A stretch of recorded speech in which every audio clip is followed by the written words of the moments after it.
Fox Sports. We are Baltimore. We are St. Louis.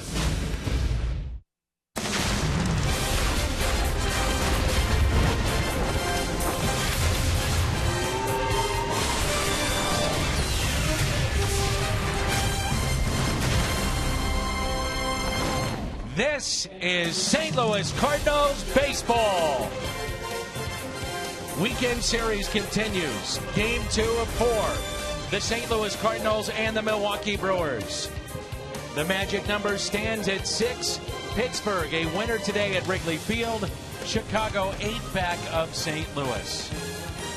With Jim Hayes and the Mad Hungarian Al Raboski, I'm Dan McLaughlin. Welcome to Cardinals baseball. Ariel Pena will get the start tonight for the Milwaukee Brewers, and the Cardinals will counter with right-hander Carlos Martinez. He's been very good against the Brewers this year. Well, he's been good all season long, but especially against the Brewers.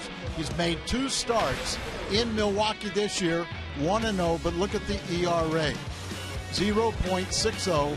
He's been dominant, and we know he likes to pitch here in front of this great home crowd. Big crowd is here. Carlos Martinez gets the call tonight for the St. Louis Cardinals. The Cardinals looking to reduce the magic number to 5. The youngsters have played a big role for the Cardinals this year in their success. We'll take a look at a trio coming up before our first pitch.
Cardinals.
Busch Stadium as the Cardinals look to continue their winning ways.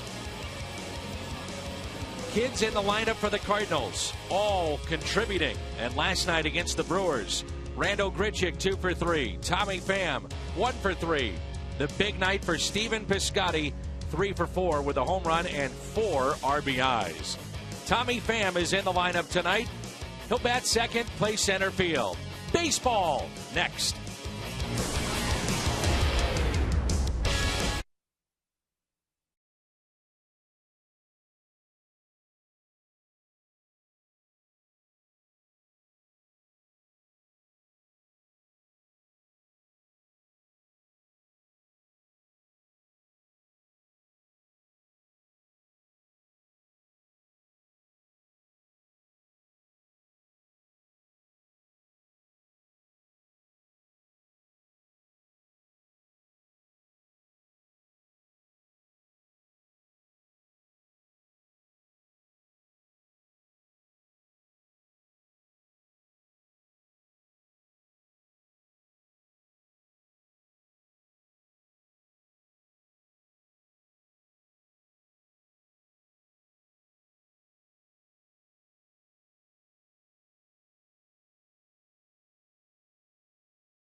Budweiser, make a plan to make it home. Save big money at Menards on all your home improvement needs. And visit your local Mid-America Chevy dealers for great prices on our all-new 2015 vehicles today.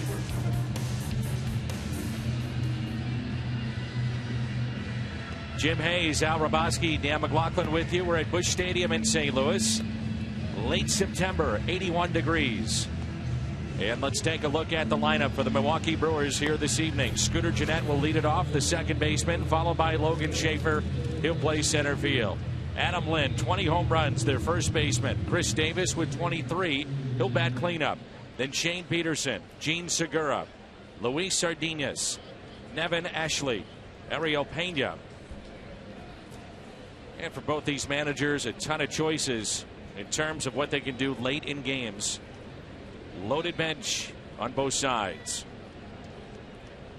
Carlos Martinez looking for win number 15 here tonight. As we noted in the open, he's pitched very well against Milwaukee. Those games have been at Miller Park. And Dan, I think one thing you could think about with Martinez, 14-7 speaks for itself.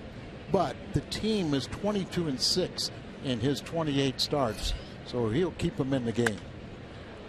Little fly ball that's lifted out to left center. Holiday not running well. That bounces over the wall and left into the bullpen for a ground rule double.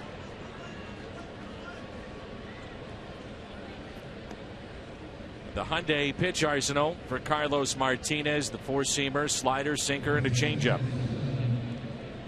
Didn't need all those pitches when he was throwing the late inning relief work, but as a starter, you'll need more. And he has just passed every single test. He has surprised me. I'll be honest about that. I didn't think he could contain himself to be a starter. He's kind of a little flat right now in these first couple pitches. And you could make a case before he pitched that great game 2 starts ago that he might have been running out of a little gas. But then he pitched so well in Milwaukee and then won his last time out. Last time out was a highly contested game between the Cardinals and the Cubs on Sunday after the Cubs had taken the first 2. And it was a fascinating game.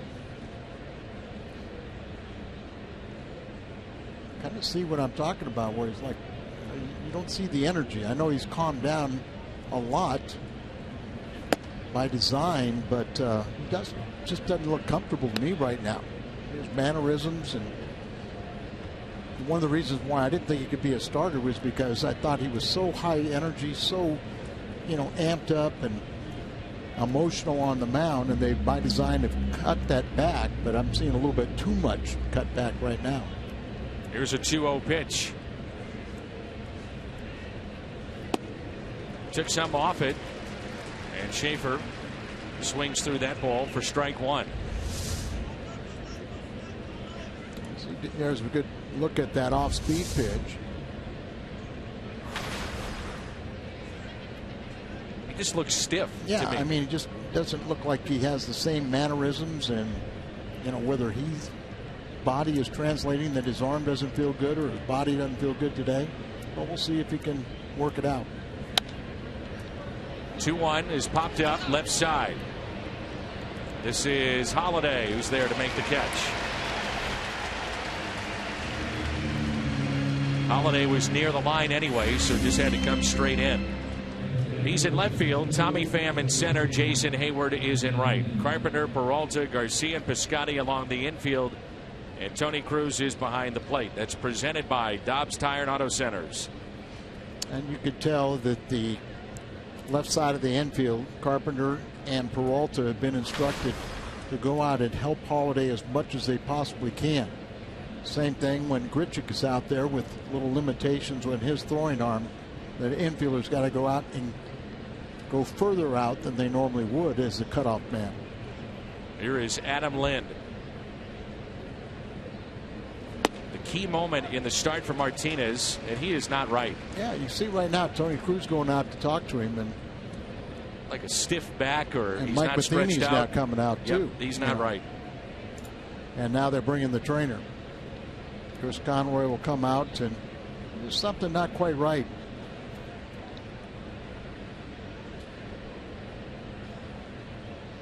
They've tried to make him more deliberate towards the plate, not falling off towards the first base line, and so more of a direct path to the plate. But in this case, there's not the leg drive, there isn't the finish. He's very erect. Exactly. And I don't think they're going to take any chances with him either.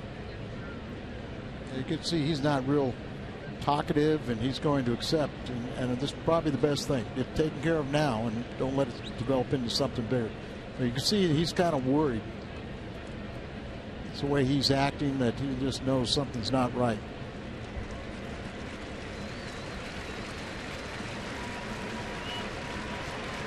The highest pitch in terms of velocity was 93, if you're wondering, for Martinez.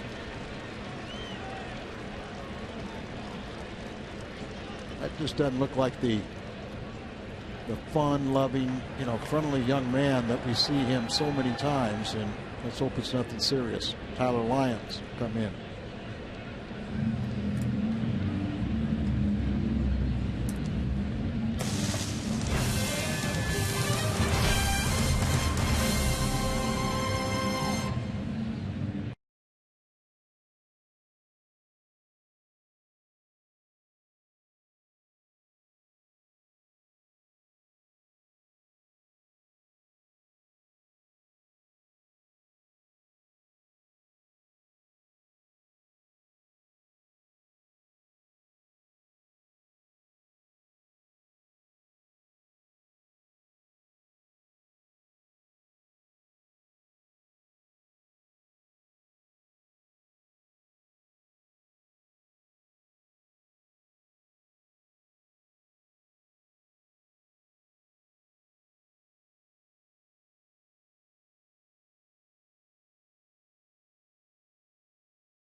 Appearance, and the Cardinals are trying to get some innings from him tonight. This isn't June, this isn't July, so you're well protected in your bullpen in September. And Lyons has pitched very well coming out of the pen as opposed to when he starts, and some anxious moments now here at the ballpark. And when we get word officially from the Cardinals as to what's happened with Carlos Martinez, we'll pass it along.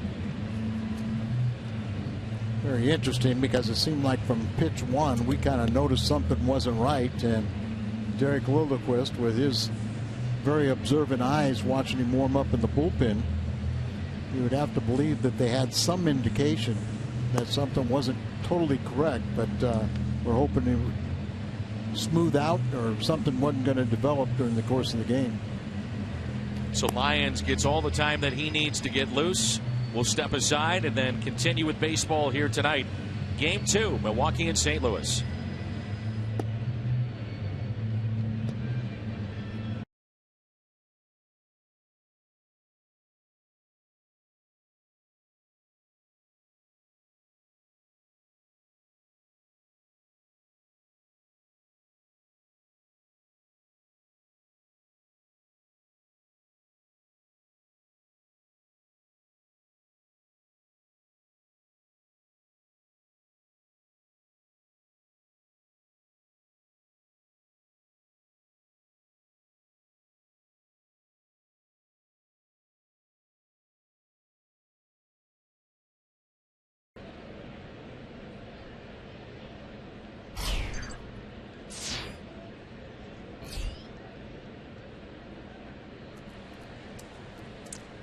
The count is no balls and 1 strike on Adam Lind as Tyler Lyons comes in with a runner at second base and 1 out.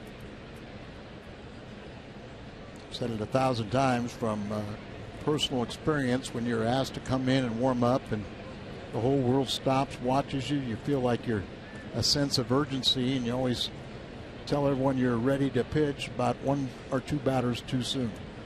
Here's an 0-1 pitch to Lind. That's pulled foul. 0-2. Lyons was masterful last time he was asked to pitch long relief. That was back on August 13th. You may recall Lance Lynn lasted 2/3 of an inning. It was against Pittsburgh, and Lyons came in 5 1/3, 3 hits and no earned runs. Here's an 0-2 pitch to Adam Lind. Big gap in right center. The fly ball lifted that way. Hayward in a position to make a throw after the catch. Jeanette back to the bag at second. First man retired by Tyler Lyons. Enough hang time there, so you knew that Hayward was going to get underneath it. And with his stronger throwing arm, you were glad that he could get it. And he was prepared to throw if Jeanette wanted to try to advance. Carlos Martinez threw 7 pitches before he had to come out of this ball game. And where I get concerned, Al, is first inning and he's hitting 93, where that was the top speed that we had recorded, and we know he throws 96 to 99.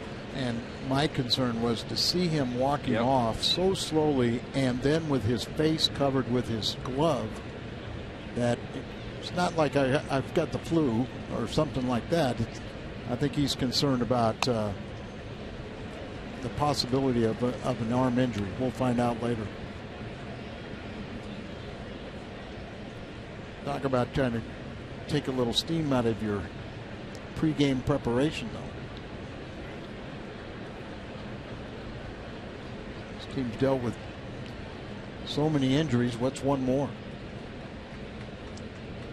The 0-2 and a ground ball to Carpenter, and he makes the play. Nice work by Tyler Lyons.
And at this point, no idea what the injury is. We'll have to wait to hear from the Cardinals.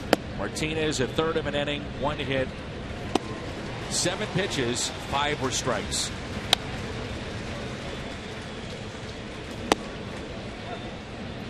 Just didn't look like himself. Nope. So Matt Carpenter will lead it off for the St. Louis Cardinals, followed by Tommy Pham and Matt Holliday. Jason Hayward bats cleanup tonight. Then Peralta, Piscotty, Garcia, Cruz, and Martinez would have been in that spot, so it's Tyler Lyons. There's a look at the options for Mike Matheny throughout the ball game tonight. Just imagine what's going through Mike and Derek Lilliquist's mind right now, trying to process things. And a strike to Matt Carpenter. And another rookie pitcher. But the Cardinals this time have seen Pena one time before, and that usually helps them out.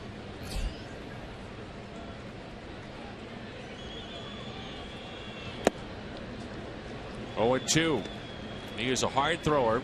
They project him to be middle to late innings reliever. The Hyundai pitch arsenal, talking with some scouts today, they could see him being even potentially a closer down the line.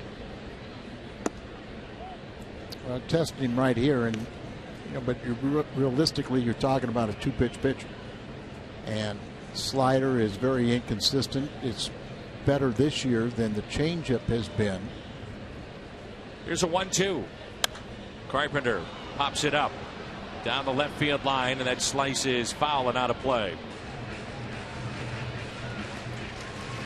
This is the 5th straight rookie starting pitcher the Cardinals have faced. John Lamb, Kivas Sampson, Brandon Finnegan, Taylor Youngman last night. And here for game number 2, it's Pena for Milwaukee. 1 ball, 2 strikes, the count on Carpenter. And that's a base hit.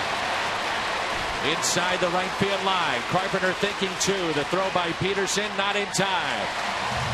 That's the second time in this homestand where Carpenter's has taken that half swing. It's like a half wedge. 41st double. Yeah, keep on going. 41st double for Matt.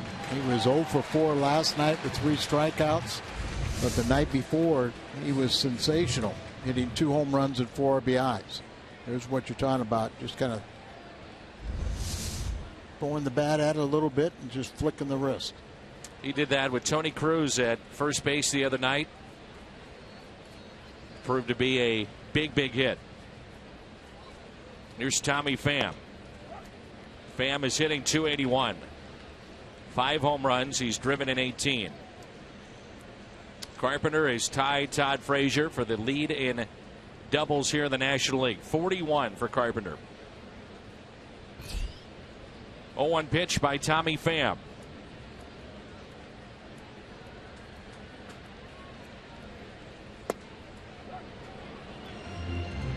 No balls and 2 strikes. Notice his twin sister and other members of his family are here, and they're all wearing jerseys number 60 with family. I get it. The PHAM. Right. Oh, okay. Got it.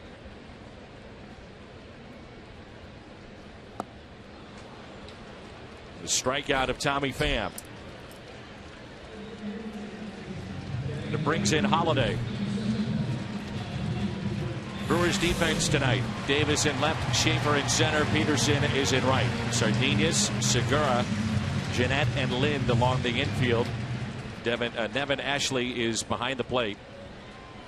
And Pena on the mound. It's presented by Dobbs, and here is Holiday.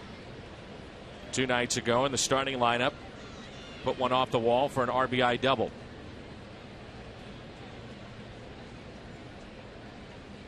First pitch to the Cardinals left fielder.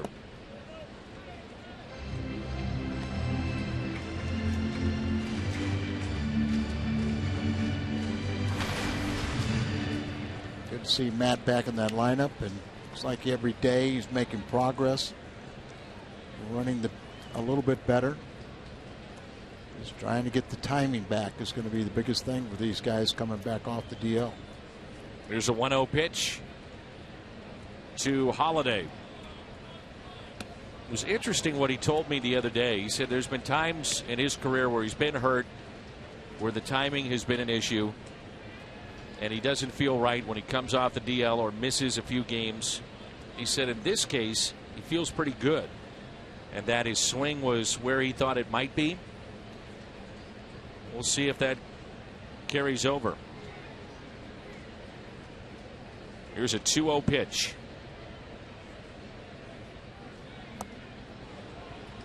Kind of see Matt right here trying to come back, find that timing. interesting that the way they're playing him in the outfield. See the center fielder shading right, so they're expecting him to be tardy on these fastballs, and that last one was a breaking ball. But yet they got the second baseman playing up towards the middle, and that's probably where they should be playing. 2-1 pitch to Holiday. Inside, 3-1. His last pitch just missed at 93. Tailing in and a little bit low. He likes the ball down and likes the ball out over the plate where he get his arms extended.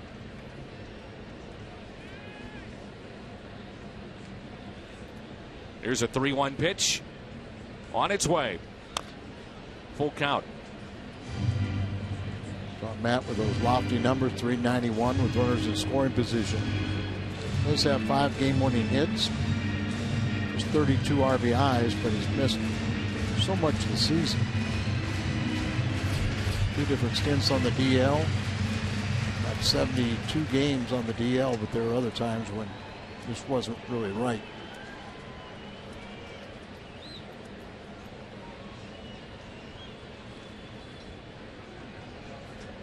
Outfield is deep and the 3-2. Carpenter is running. Throw to third is not in time. Stolen base from Matt Carpenter.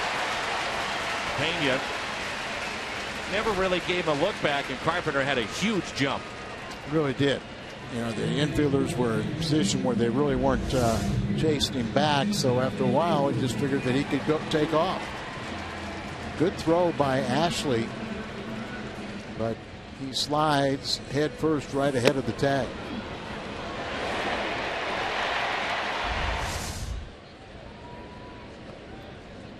Stolen base number 4 this year for Matt Carpenter, and here's Jason Hayward.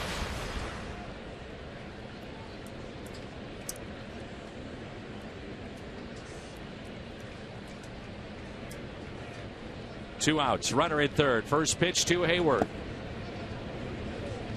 I mentioned we saw Pena in Milwaukee recently, and this is his 5th start, but in that game Hayward was 2 for 2. Had 2 doubles. We'll take a repeat of that.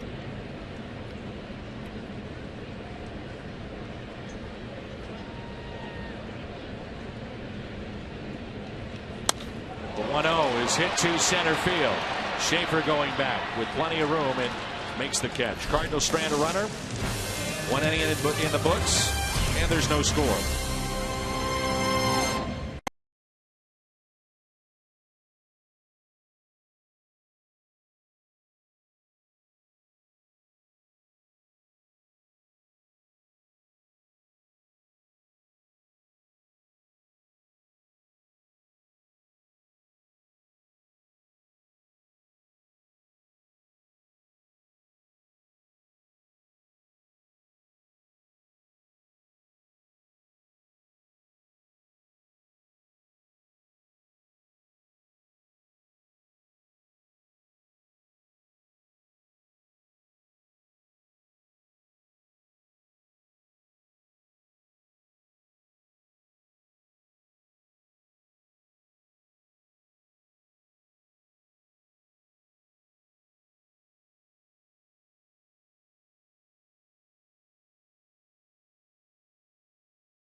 Mays up there working hard. He's trying to find Mona Young lady on the left, one of the Cardinal PR assistants to find out the news on Carlos Martinez. There's Melanie. Can't get anything by the cat, can you? First on the scene. Here is Shane Peterson. Breaking ball and a strike. Yeah, and it kind of works out a little bit in the Cardinals' favor. I mean, obviously you want Martinez to start, but the Brewers were preparing for a right-hander, so they have 4 lefties in the lineup, plus a switch hitter. So Mike Matheny goes to Tyler Lyons and see if he can get these lefties out, well on his way to a good outing.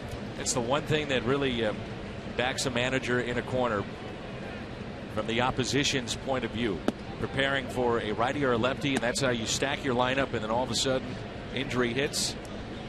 You've got a lot of lefty-lefty matchups. Like you said, with the extended rosters, it's not so critical or important in September.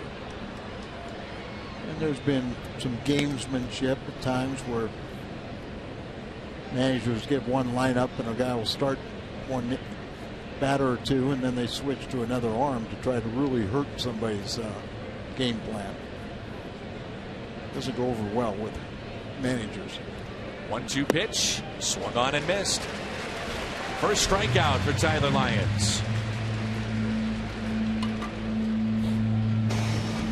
Saturday, the postseason races are coming down to the wire. On Fox, it's the Pirates and Cubs, then the Brewers and Cardinals on FS1. Coverage starts at 11:30 on Fox, continues 5:30 on FS1.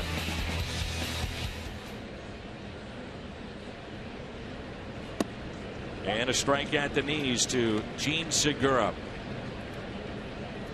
262, 5 home runs. He's driven in 46. Carpenter is near the line, in a few steps at third base.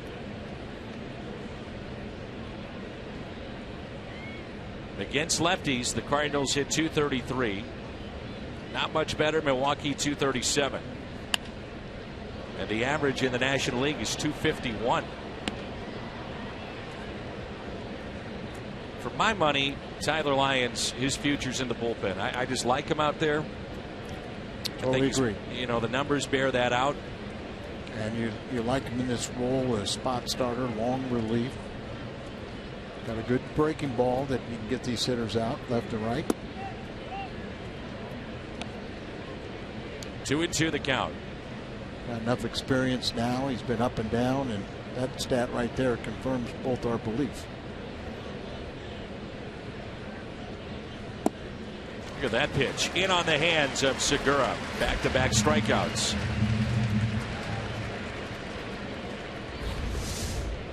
We talk about that good breaking ball that he has, and starts up to the top of the shoulders and comes down to the ground. Luis Sardinas, 207, no home runs, 4 RBIs. Outfield is very shallow.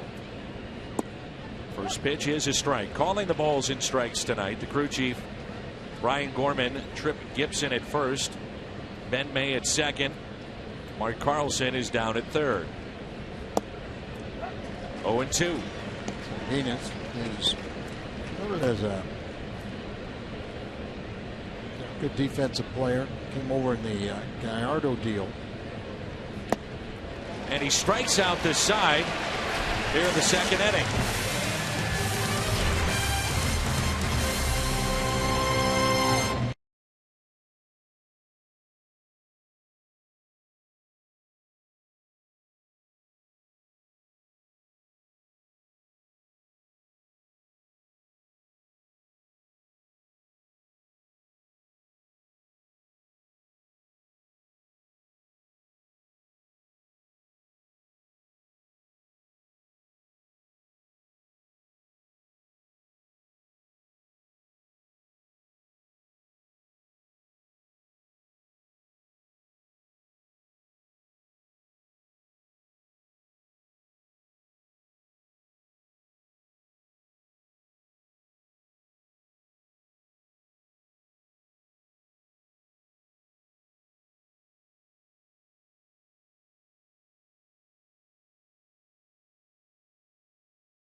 Let's check in with Jim Hayes. Jimmy. Yeah, the update from the Cardinals, Dan, on Carlos Martinez, kind of short, right shoulder tightness.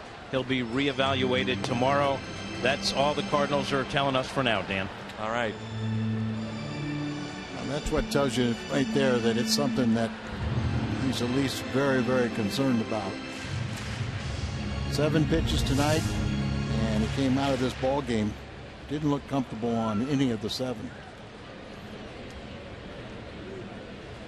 So Lyons strikes out the side in the top of the second. Here's Peralta, followed by Piscotty and Garcia.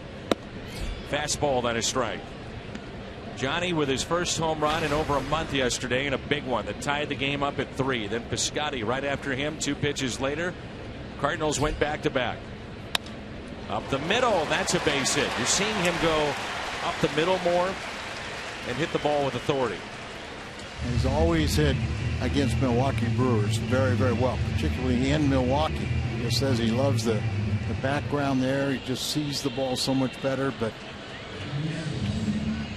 he stuck with him when everyone was hurt. He was our cleanup hitter, and he was so important to this ball club.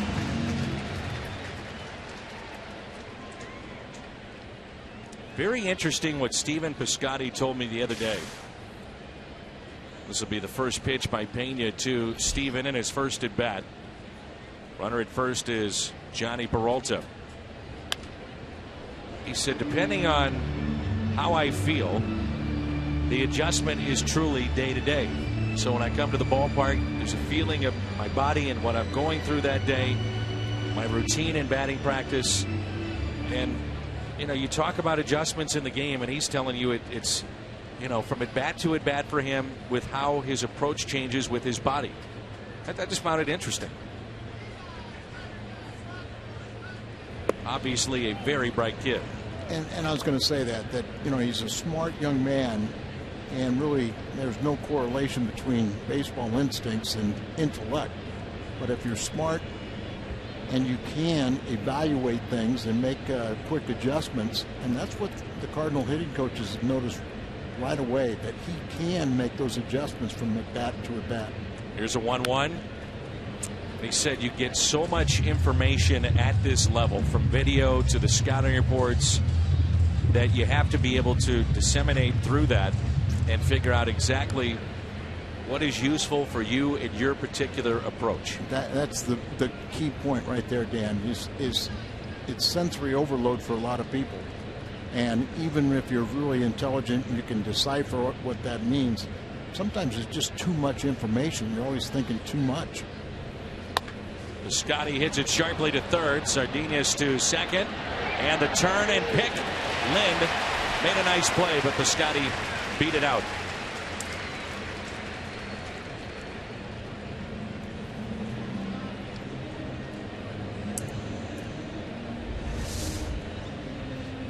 Ball was hit hard.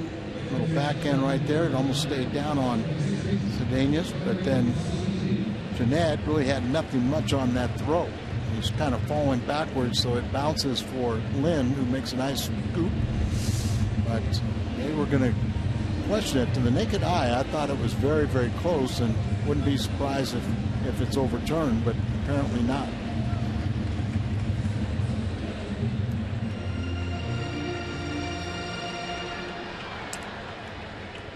Here is Greg Garcia hitting .267. A couple of home runs, and he has driven in 4 this year. It's the start at second base. Wong sits tonight.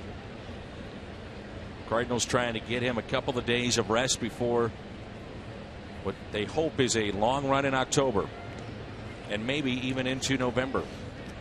I kind of tried to give him a little pep talk today, and he was fine. You know, he kind of just sit there and said, you know, I'll be ready when it counts. Not saying these games right now don't count, because they do, but meaning that, okay, when we get to playoff time, I'll turn it back on. And I don't think he was making it that simplified, but. Ball inside to Garcia.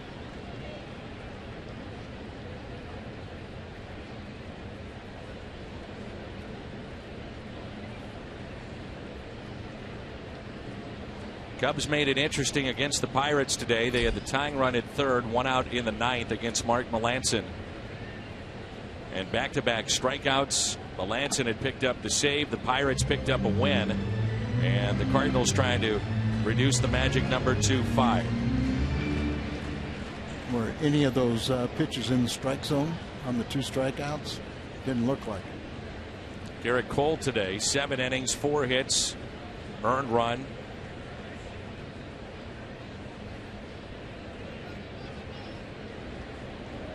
He becomes the first Pirate hurler with 18 wins since John Smiley, big tall left-hander, back in 1991. And just the 4th Pirate pitcher with 200 or more strikeouts in a season. Their long history, only Really? 4. It's hard to believe it. Yeah. Here's a 1-0 pitch to Garcia. Instead, another check on Stephen Piscotty. Scotty, the pitch before, was at a huge lead and then took 2 extra steps towards second base before Pena really paid attention to him and stepped off. You can see the kind of the run game is they're going to put a lot of pressure on this pitcher.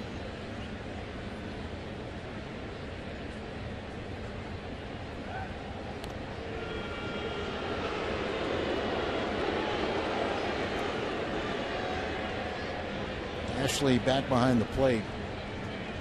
10 years in the minor leagues before he got a chance to play in the big leagues. And I was kind of looking at what he's an all-star a couple times in the minor leagues.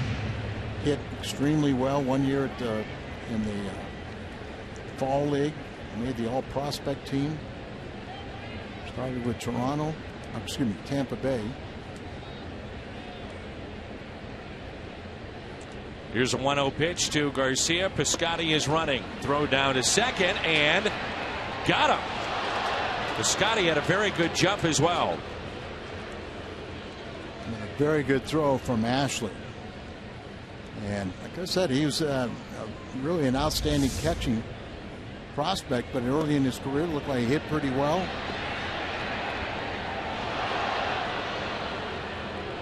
Got that throw down there quickly. Tries to slide to the outside part of it. You might want to look at that again, huh? Think the leg got there ahead of the tag? That's what Mike Matheny is thinking. So Piscotty is gunned down at second base for out number 2.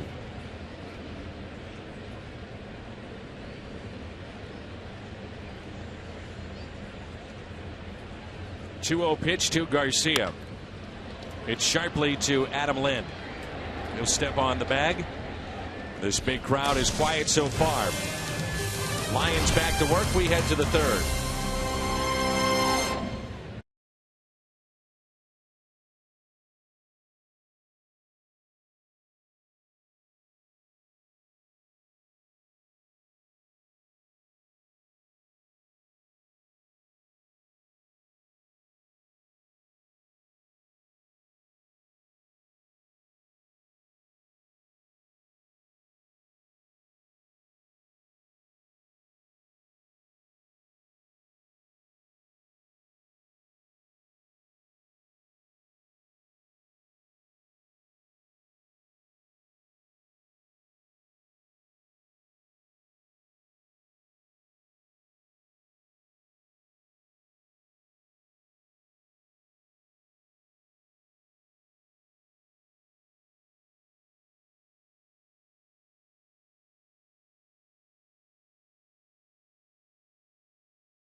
On Fox Sports Midwest is brought to you by the Missouri Tobacco Quit Line. Call 1-800-QUIT-NOW.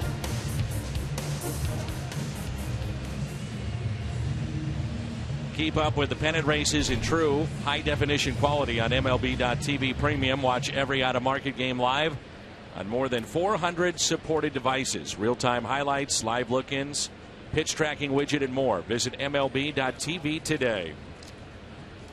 The story of this game for the Cardinals, Carlos Martinez, 7 pitches in this game. Jim Hayes gave us word that the Cardinals are telling us it is shoulder tightness. The reaction of Martinez walking off the mound, one of worry. Lions struck out the side in the top of the second. For that first pitch, any game that he's been in, OT, as he remembers his dear friend Oscar Taveras. 2 balls, 1 strike on the 8th place hitter, Nevin Ashley. Then Pena, the pitcher. Scooter Gennett, leadoff man, will bat third. Off-speed pitch, and it's 2-2. Mentioned 10 years in the minor leagues before he got a shot to the big leagues. He was on 3 all-star teams in the minor leagues.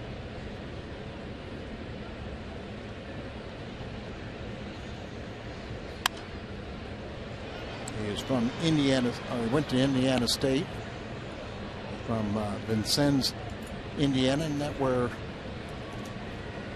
Pirate shortstop who's no longer with them went to Colorado then Pirates. Clint Barmas went to Indiana too, and he now makes his home in Evansville. The 2-2 swung on and missed. Lyons has struck out 4 in a row. He has faced now 6 and retired all 6. Let's turn to Al's Toyota keys to the game. Well, I think you got to play with a sense of urgency. This is the most important game. It's the only one you're playing today. You still have not wrapped up your 3rd consecutive Central Division crown, so you got to play there and play with a purpose. Every single player still has something yet to prove. And remember, this playoff roster is going to be so much competition. What you do this final few games may determine whether you're on it or not. So take these games extremely serious right now. Here's an 0-2. Breaking ball. That's 5 in a row. How about Tyler Lyons here tonight? I think he'd be a great starter.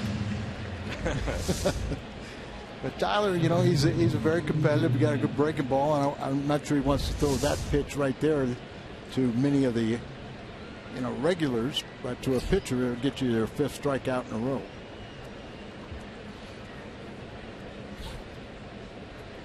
And remember, he was kind of rushed in, got the final 2 outs of the first inning, and then has struck out 5 in a row once he's really loose. And he came in with a runner at second base as well, and facing arguably their best hitter in the lineup tonight, Adam Lind.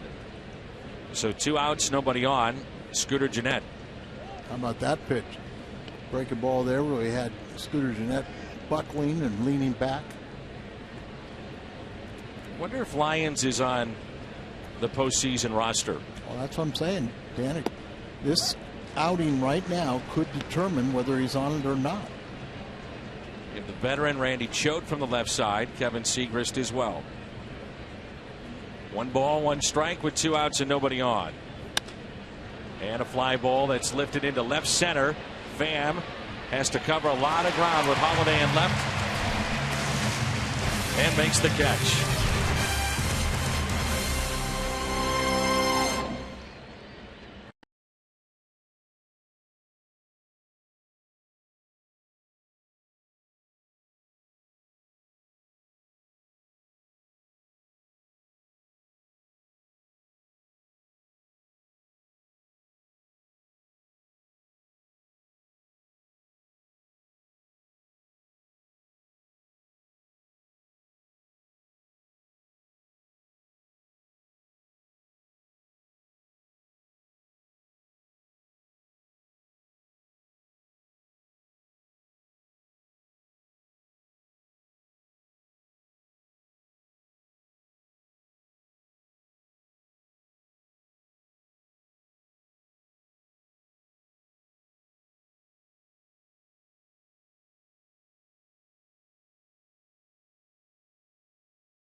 Carlos, you would have to think. Yeah, I think that's it, that he's interpreting.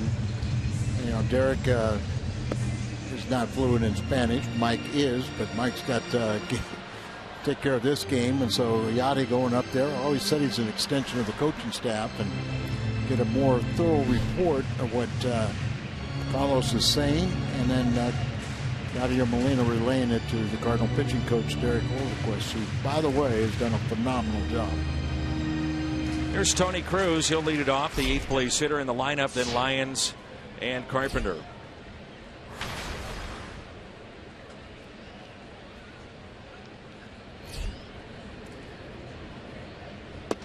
Fastball and a strike. We're underway in the home half of the 3rd.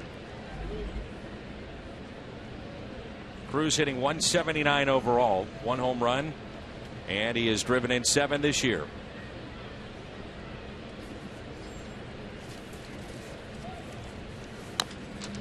And a ground ball that's pulled foul. Martinez on the road trip the last 2 starts had pitched so well. Milwaukee, then Chicago.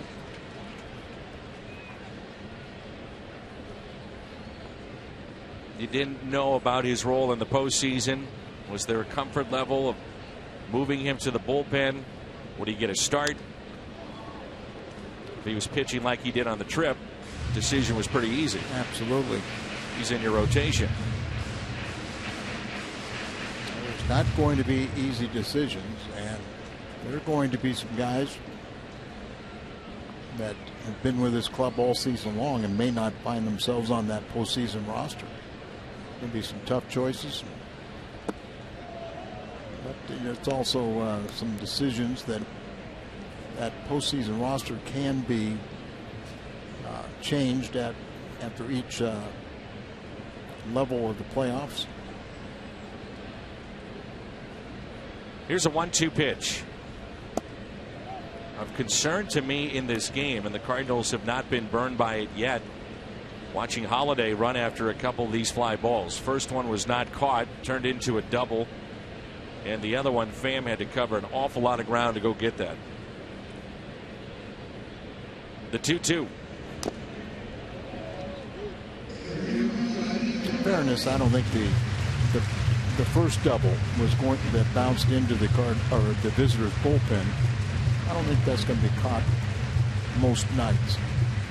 But it sure helped Pham after the first one went there, and to kind of shade a little bit that way, and he was able to make one. But that ball was not on the warning track where the other one bounced on it and into the bullpen. Here's a 2-2. Little tapper that rolls foul. Tony Cruz is making his 23rd start of the year. Obviously, not many starts when you're backing up Yadier Molina. But now, when Tony starts a game, they're 500, 11-11 this year. And the Cardinals have a 5-game winning streak, and he's caught the last 4, or started the last 4. Here's a 2-2 pitch to Tony Cruz.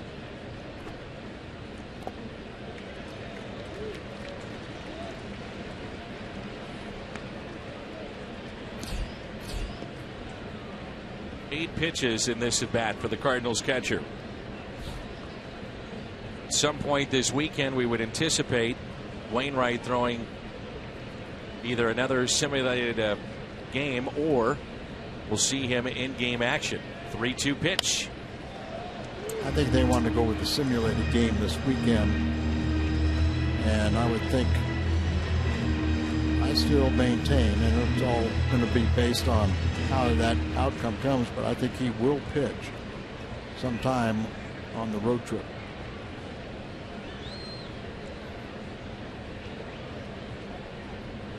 The 3-2 pitch.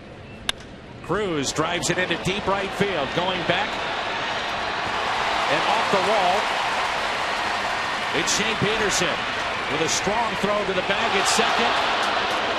Pulled out, and Cruz and Molina say safe. It looked like he slid and got to the bag ahead of the tag. bang bang play, but Tony was pretty emphatic that he thinks he's safe. We'll get a better look at it right here. Safe all the way.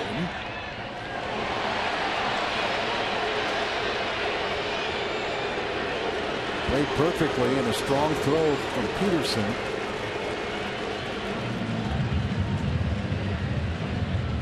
And the Cardinals will challenge this. I think they're going to find that Tony Cruz has himself a leadoff double. Already marked down. It was nearly a home run, by the way, for Tony Cruz.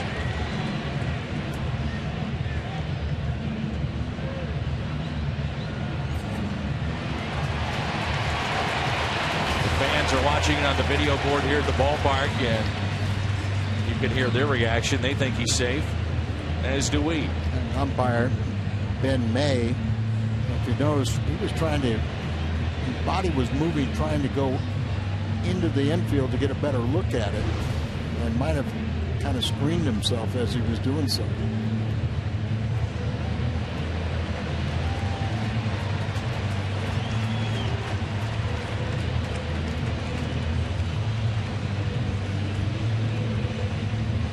We have a moment.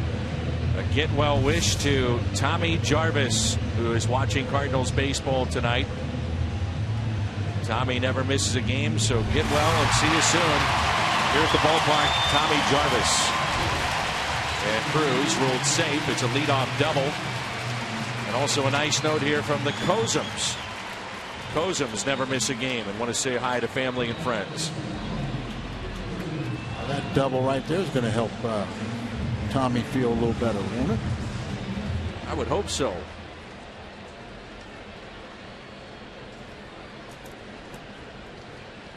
Tyler can help his own cause right here.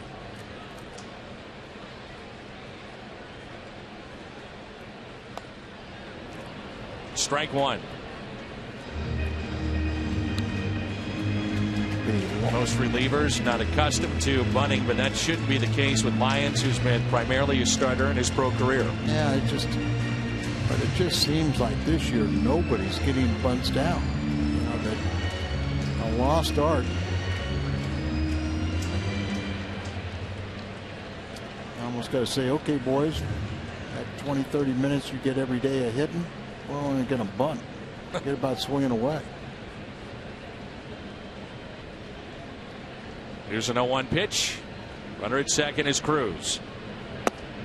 Inside. Left-handed throwing first baseman. Lynn could charge. Third baseman gets back to the bag. You keep Cruz close to the bag at second, they may have a play. A lot of times that's an advantage, having that left-handed throwing first baseman. And the bunt is down, but no one is at third. So the sacrifice is good. Just got the bunt down. It didn't have any carry. It was just a couple feet out, but they had one of the bunt plays on where the shortstop is not leading and trying to get the runner at third. So they had the third baseman coming in. When Ashley picks it up, he looks to third, but no one's there. The shortstop's at second. Second baseman is at first. He gets the throw from the catcher, and the job is done. There is a bunt play. They had it on the first time where the shortstop will kind of shadow the runner at second base, and then he breaks to third, and he'll beat them there. But they didn't have that particular play on that bunt. Why, I don't know. Ball 1 to Carpenter. Double down the right field line. 41st double this year. Tied for the National League lead in that category. Got to bring him in.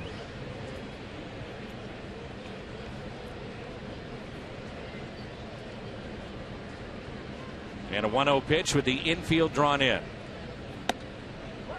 1 ball, 1 strike. Carpenter is 11th in the National League with a .327 batting average with runners in scoring position.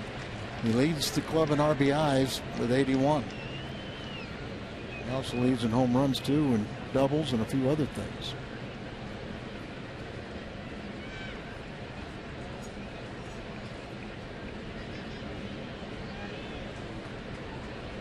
The 1-1. Carpenter puts the Cardinals on top. 1-0 St. Louis. They line drive, base hit into right. 82 RBIs for Matt Carpenter.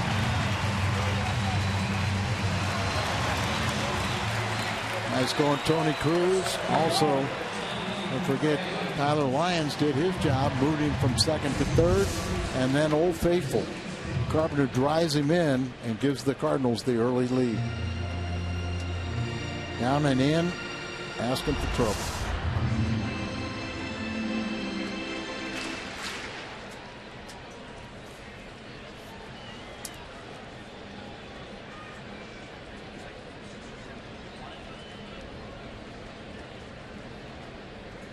Carpenter had a stolen base of third after his double back in the first. It's another multi-hit game. He's among the league leaders in that category as well, as Tommy Pham takes a ball.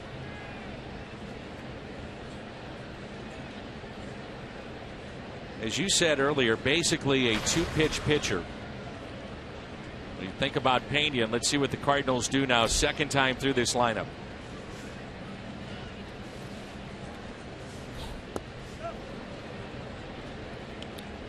Dan, we talk about how Cardinals really have struggled against rookie pitchers and guys the first time they see them.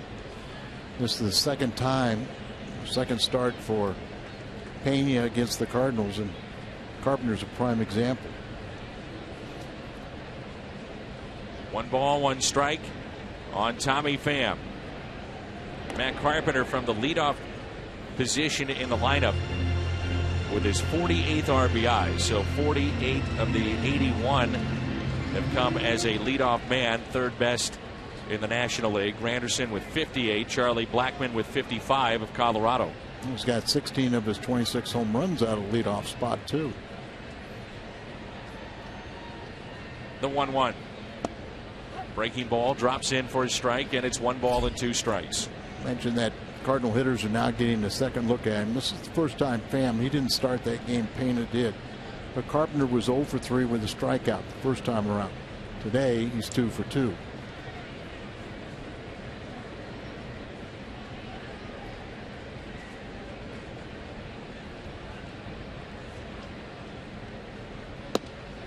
Two and 2 the count.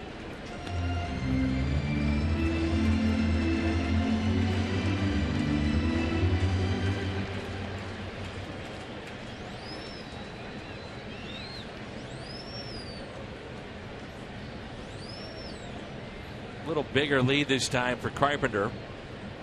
See if they want to do some running. A 2-2 pitch. He's not running. The check swing, and he went. Strikeout of Pham. 0 for 2 tonight with a pair of strikeouts.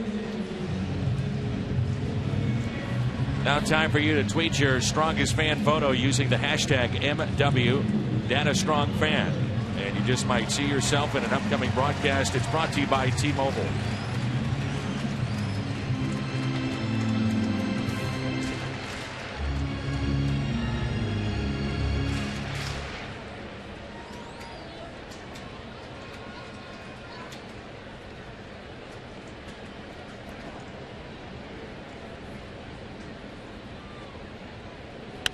Holiday on the first pitch.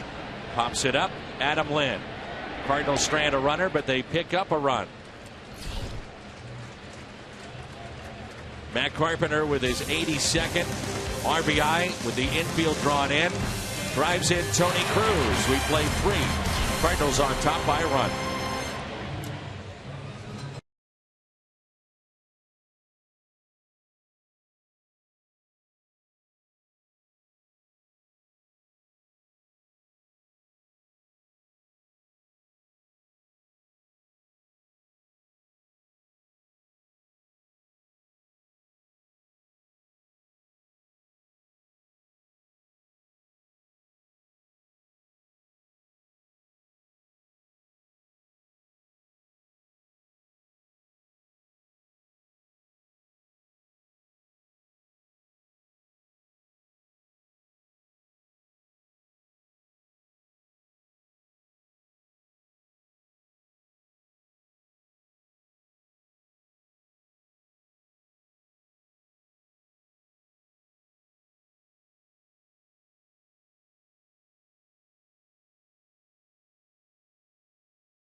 Enjoy games, prizes, and free North Star ice cream treats while supplies last.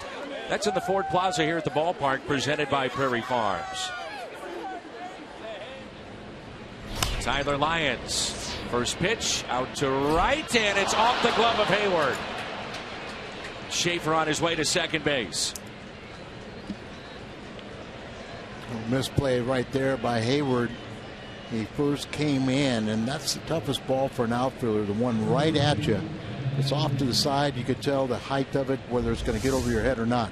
When he came in, then when he tried to go back, it goes right off the top of the glove and recovered quickly and gets it back. But the first step in is what did him in. Ruled a double, and Adam Lynn will be the hitter.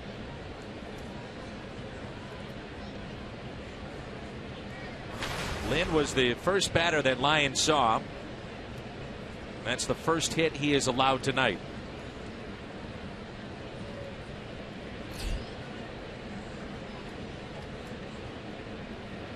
For those of you that have just tuned in to our broadcast, Carlos Martinez, the starter tonight, lasted 7 pitches. Leaves with shoulder discomfort, tightness. That is a major concern right now for the Cardinals. 2 balls and no strikes. That's the one thing we've been talking about with all these young pitchers, but in particular, day one of spring training, Mike Matheny said, boy, we've got to be careful late in the season with a Michael Wacha, with a Carlos Martinez. Do the innings pile up on him? Remember, Martinez had about 30 innings in winter ball, too. In addition to what he's done in spring training and now the regular season. And Dan, the young pitchers, they piled up those innings. Wacha is throwing 177 1/3. His career high before this year was 180. And that was like 2 years ago. Martinez has thrown 180 innings. His career high before this year was 120. Last year he had only like 99 pitching out of the bullpen.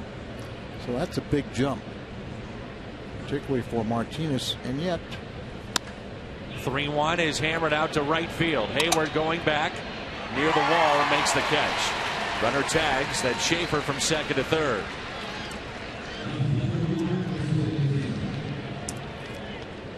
Martinez and Wacha, 2 of the promising stars, the young guns of this team. And there's the numbers that you were talking about. They both had very good years.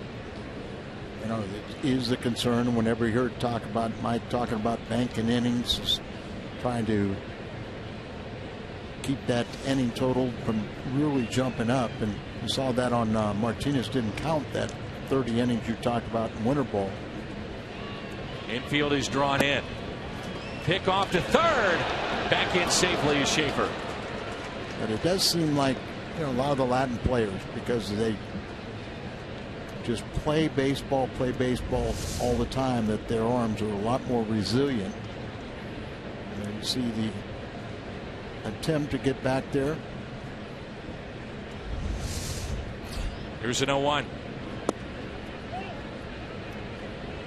On the infield here with it drawn in, they play him to pull. Carpenter is near the line. Peralta a few steps to his right near third base. Garcia, the second baseman tonight, is near the bag, and Piscotty well off the line at first. I want to make a mistake to Davis. He can hurt you. 1 ball and 2 strikes. It's 4 for 11 with a couple doubles and a home run against Lions. 0 for 1 tonight. Back-to-back 20-plus home run seasons for Chris Davis. Here's a 1-2. Blocked by Cruz, but a run will score. Wild pitch, and Schaefer has tied it up. It's 1-1.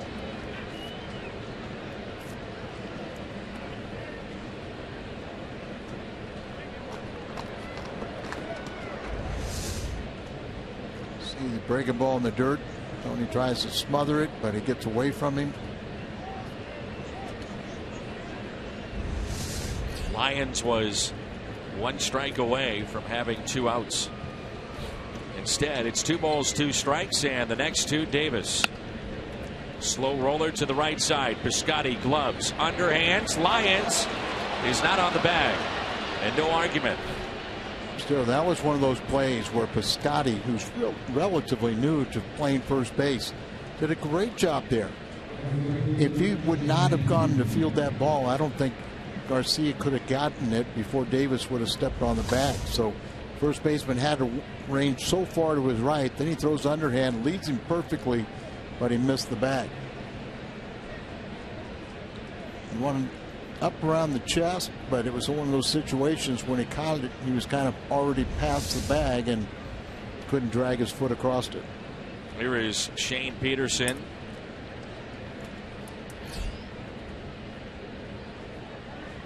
Scored that an infield hit.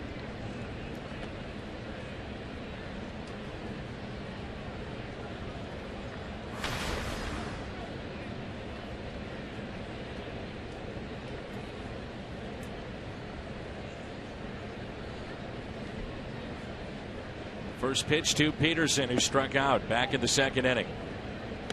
One pitch that's been very good for Tyler Lyons tonight has been his changeup. We talk a lot about a good breaking ball that is sharp when right.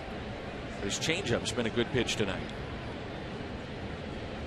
Just got enough fastball and he can spot it to where that breaking ball or that changeup can be very effective.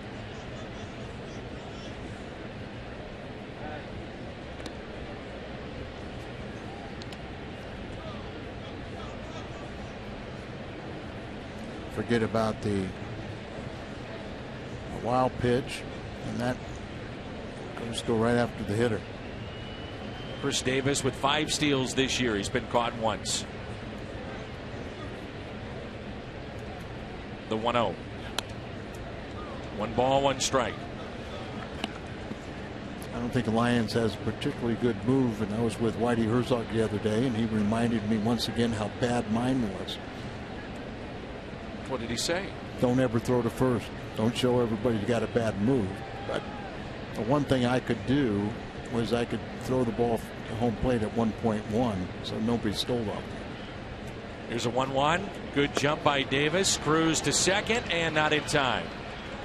Had a very good jump. Yes, he did. Too good of a jump. Stolen base number 6.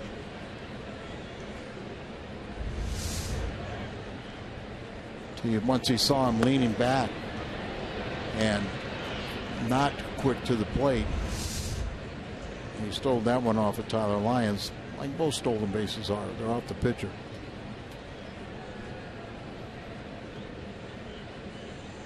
Cardinals are going to just take a look at this to see if he slid past the bag and came off the bag. So they take a look. He did not, and away we go. It's the old story. You got to hold that tag on him. So many times now where with the replay, guy pops off the base, and if you don't have that tag on him, you know he's going to be safe, but you can reverse it. The 2-1. The high fly ball. And look at this. This is going to be a double play. He didn't realize there was only 1 out. And Davis, a mental mistake, runs the Brewers right out of the inning.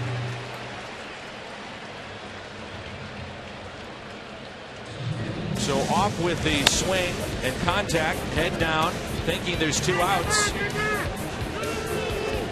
And Pham turns that into a double play.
if it goes well, Waino may get a chance to work out of the bullpen in a game at some point on the upcoming final road trip of the regular season. Waino quick to point out his most recent bullpen experience, and it doesn't date back to 2006, but rather 2010, as Wainwright will remind you, he threw a scoreless 7th inning in the 2010 All-Star game.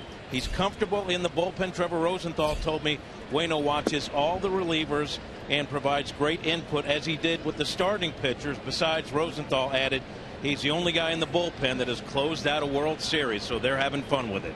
Last to do it was Jason Mott. Prior to that, Adam Wainwright. Prior to that, Bruce Sutter. 2 balls, no strikes on Hayward, who flied out to center. You know, he'd love to atone for that mistake in right field. Ball that hit off his glove, and it turned into a run. Boy, that's got to be frustrating, though, for Craig Counsell. You're 64-89. It's a potential of their 90th loss here tonight, and that kind of mental mistake by Chris Davis turns into a double play, and it's a leadoff walk.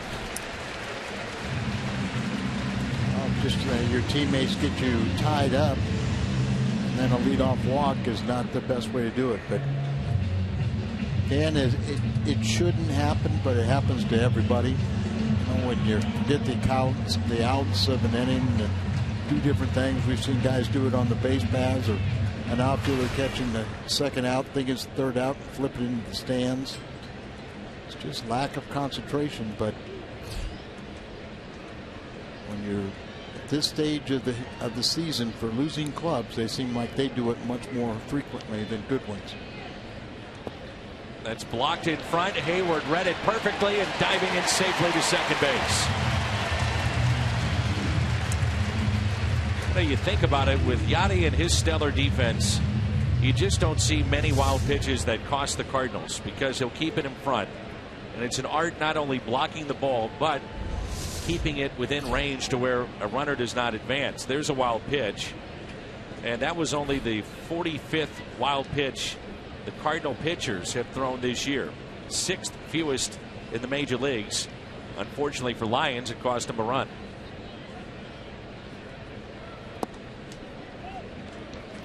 And the reason that Hayward is out there at second base really without a play was he had a great secondary lead. As soon as that ball bounced, and he was taken off for second.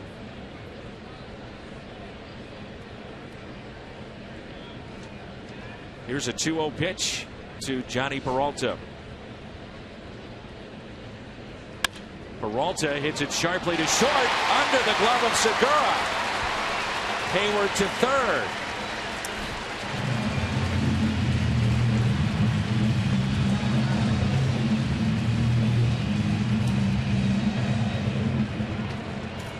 Mental lapses right now. Segura one time had the bunt play on where he was supposed to cover third, didn't cover third. Here, this ball gets by him, couldn't knock it down, and with nobody out, you got Cardinals get a runner all the way to third, and they have 2 men on. That's ruled a hit for Peralta, so he's 2 for 2. Runners at the corners, and Stephen Piscotty.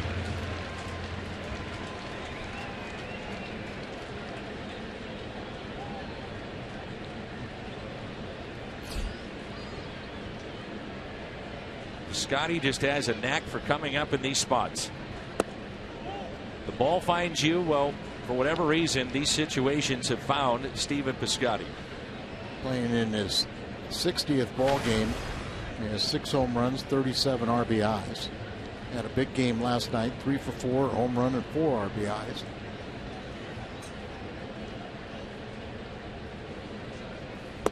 It's so good here at home. 21 RBIs in 32 home games for Stephen Piscotty. 1 ball, 1 strike. Nobody out here, but he has been so good with 2 outs. More than half of his RBIs have come when he's got 2 outs. Outfield is deep and straight away. Runners at the corners. Piscotty hits a fly ball out to left, a sinking liner, and it drops in for a hit. Hayward will score. And the Birds are back on top. It's 2-1 thanks to Stephen Piscotty.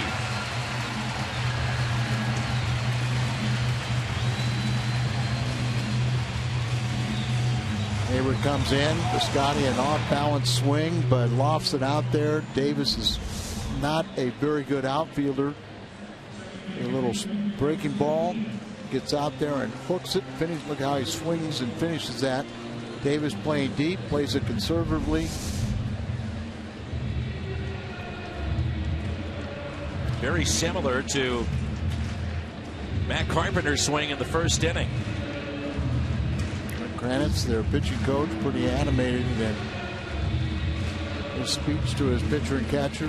Cardinals have, looks like Villanueva is up in the bullpen in case they want to pinch hit for the Lions and keep the rally going.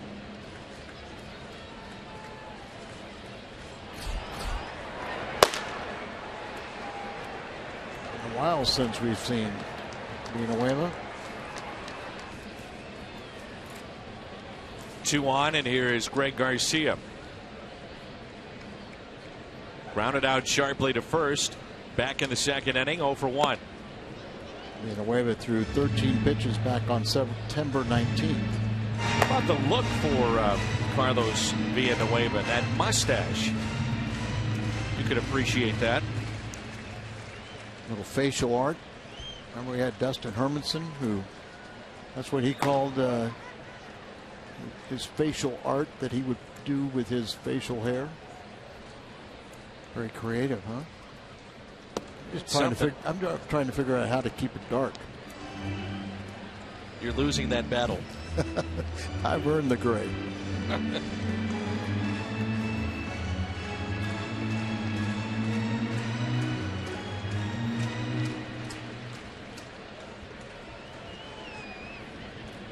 One ball, one strike. Do the Cardinals bunt in this spot, or was he just showing it? Tony Cruz on deck. Garcia squares to bunt. Perfect. It's a beauty. Runners advance to second and third, and he is out at first. Almost beat that out.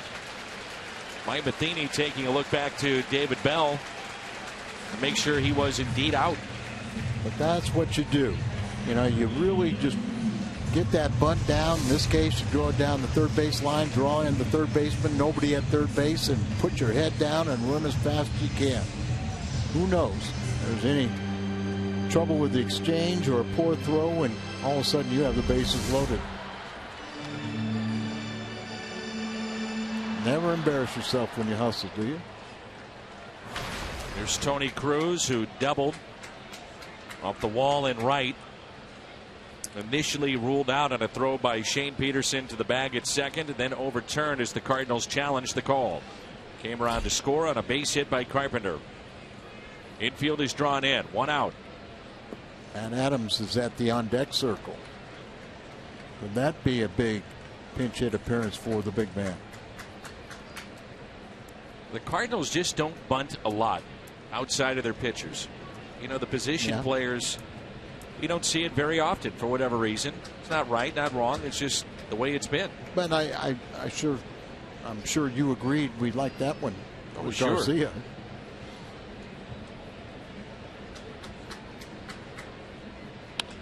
Cruz into shallow center. Schaefer the catch. Runner tags. Play at the plate. Safe. Tony Cruz drives in his 8th. This makes it 3-1 as Peralta scores. It was not very deep, but obviously it was deep enough, and the throw was a little offline, and the bunt does pay off. Schaefer has the throw come in. It's up the first base line, and home plate, well, you could run a Mack truck through it. Matt Adams essentially turns into a base coach on that play, and you can see him directing Peralta where to score, where to slide and score on that play. A little surprised Piscotty didn't advance to third. It looked like that throw was high enough that you knew it wasn't going to be cut off or offline. So now Adams with a shift on. 2 outs and a runner at second base. Good work by Tyler Lyons in relief of Carlos Martinez, who threw just 7 pitches. There's Adams. Watch him go to the other side, the opposite way.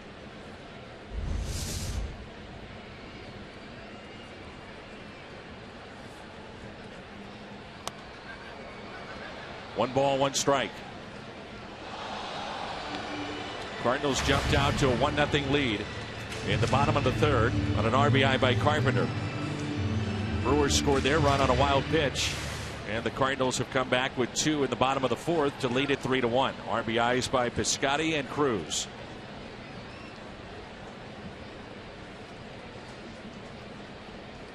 And a 1-1 pitch to Adams. Remember, Pena is in this rotation because Matt Garza refused his assignment essentially to the bullpen. They were going to remove him from the rotation, put him in the bullpen, and Pena has become the starter in that slot. The 2-1. 3-1. Carpenter on deck, who's 2 for 2. And then Garza left the ball club. His wife is expecting, and it's supposed to be a complicated delivery. They have some other kids, and she's going to be bedridden, and so needed at home. And so that's kind of the official rule right now. 3-2. Peralta is out of the rotation for him. He's got an oblique, so they've got an all-rookie rotation now, Milwaukee. Moshe is in the bullpen. He accepted it and treated it very professionally. 3-2 pitch to Matt Adams. One thing they say about Pena too, though, is that he's really just a 5-inning pitcher, and you can't have a bunch of guys in that rotation that are 5-inning pitchers. You'll kill your bullpen.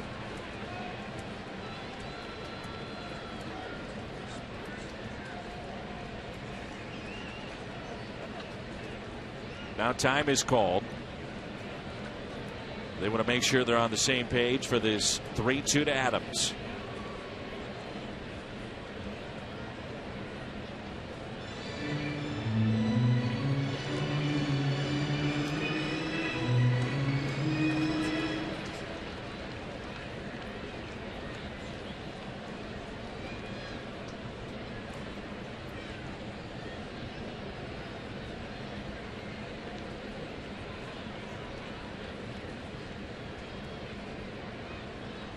The 3-2 to the big man. Here it comes. Adams strikes out. The Cardinals, though, regain the lead with 2 runs. Stephen Piscotty hooking that baseball into left to score Jason Hayward. Then it was Tony Cruz, the shallow center. Peralta would tag up and score, and it's 3-1 as we head to the 5th.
Pat Paris.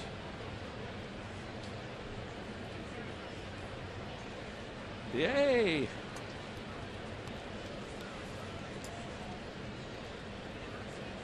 Carlos Villanueva, your new pitcher. Our Chevy called to the pen. Segura, Sardinius, and Ashley for Milwaukee. Tyler Lyons, very good job filling in for Carlos Martinez. Left after 7 pitches with shoulder discomfort, tightness. We'll find out more in the postgame. Tyler threw 45 pitches, 37 strikes, so he was commanding the strike zone very well. And that's hit out of play. 1 ball, 1 strike. The former Brewer, Carlos Villanueva. At one point, Lyons struck out 5 in a row. That included Segura back in the 2nd inning.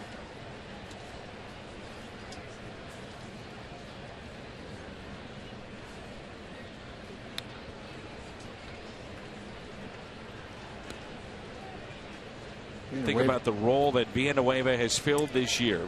So important as a long man. And there have been some long stretches in which he hasn't pitched and still tried to keep himself sharp. That's what I was going to say. A non-glamorous position, but boy, it's an important one, and he filled it extremely well. He's won 4 ball games. ERA is under 3. He has 2 saves.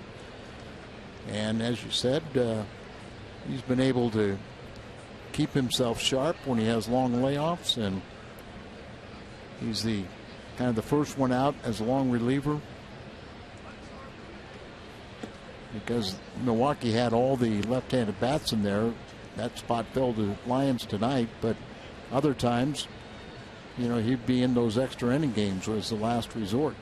Did a nice job.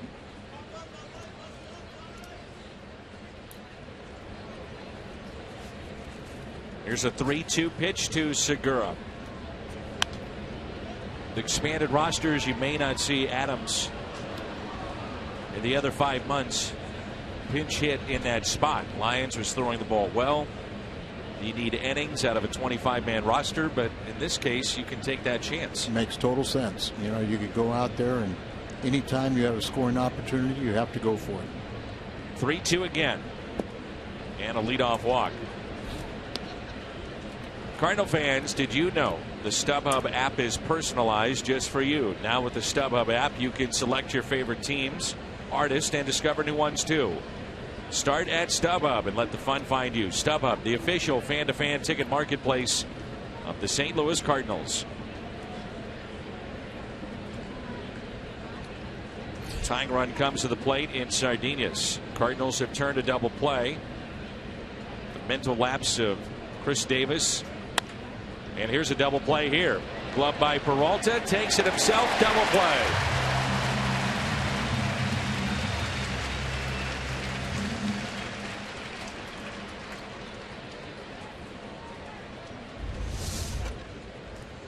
Hard hit ground ball, stays down on it. He's closing up the bag. Don't waste an extra throw. Step on it and throw across. Second double play. Cardinals have turned tonight. 1 in the 4th. Now here you get the first 2 outs of the 5th. Being away, but to keep himself sharp, would actually throw bullpen sessions after games. But nothing can replace 40,000 people and live action. That's it. You can't simulate coming into this atmosphere, the adrenaline. A little easier to throw strikes down there without a batter standing there, but it's a different game when once between the lines. I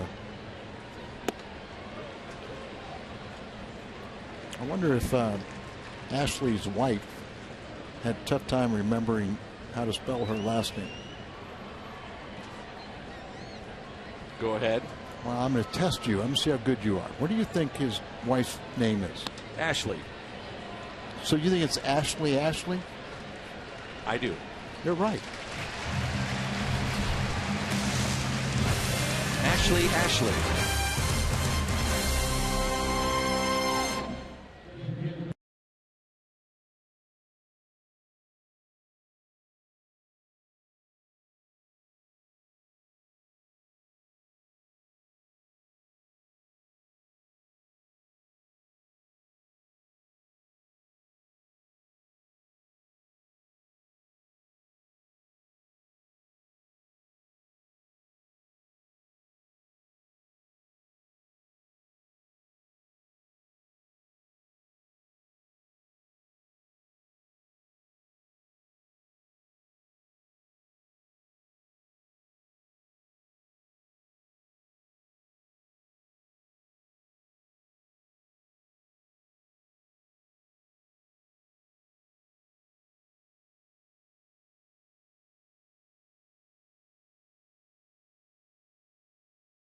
2015 playoff and World Series tickets by placing a deposit on new 2016 season tickets today. For details, visit cardinals.com/season.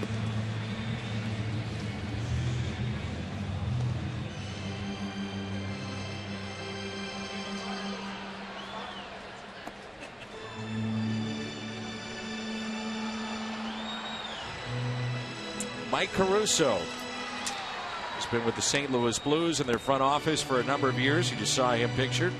There's Mike on the bottom right.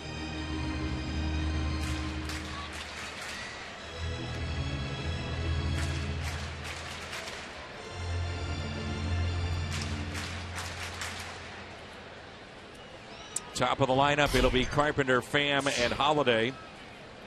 The double in the first inning by Matt Carpenter, his 16th extra base hit against Milwaukee this year. Most extra base hits by a Cardinal against the Brewers in any season. Any season. Really? Still have tonight, tomorrow, and Sunday left.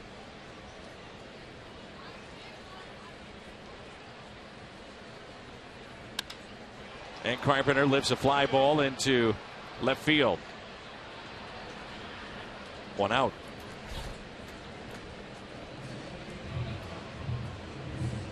BJC Healthcare Difference Maker, a look at the comparison between the two teams. Cardinals have dominated this series, winning 12 of the 16 meetings. They've just pitched so well against Milwaukee this year. Well, it just seems like since the Cardinals eliminated Milwaukee back, what, 2011? But Cardinals have just dominated ever since Mike Matheny has been at the helm.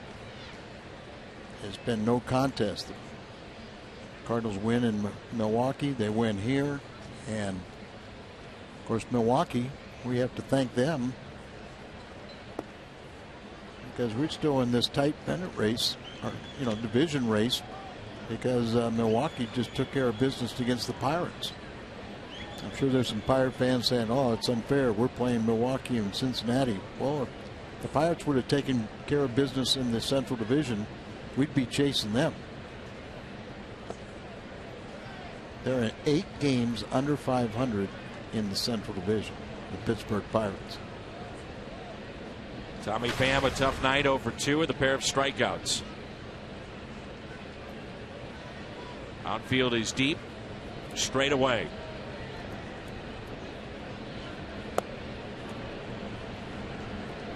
And it's that pitch that's got Pham, that breaking ball.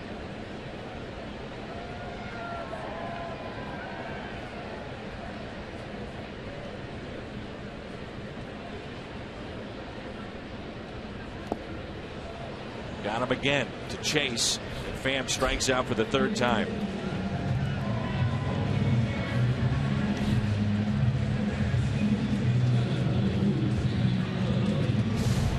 Kia in the driver's seat. The Cardinals since 2011, that championship year. The wins against the opponents in the Central, and Cardinals with 56 in that time period against Milwaukee, most of any team. Here's Holiday, who is 0 for 2. Very well could be his final plate appearance of the night.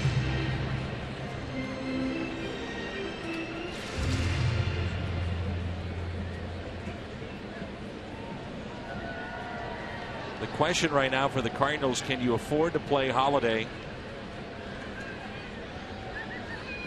at less than 100%, and how he's running defensively? So he trots down the first base line, and Pena has a 1-2-3 inning.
And I made a reference. You ever thought if Ed took those glasses off, his nose would come with it? I thought it was a pretty true statement, but Danny, my partner, he couldn't. He started laughing. He was laughing at you. He couldn't stop for 5 minutes. What do you think about that? I just, your statement was, of course, dead on, but, the Dan guy, I don't know who he is, but for him to start laughing like that, really didn't appreciate that one. They say I got one of the best beaks in baseball, and just to be laughed at shows a little sign of disrespect. Well, Dan, I got to tell you, you heard it right there. He's not mad at me. He's mad at you. You're the one that laughed at him, right? Correct. When did you do this? When did you do this? You going to answer? Did it during bad practice when you were busy with Berkman. I was busy with Cedar.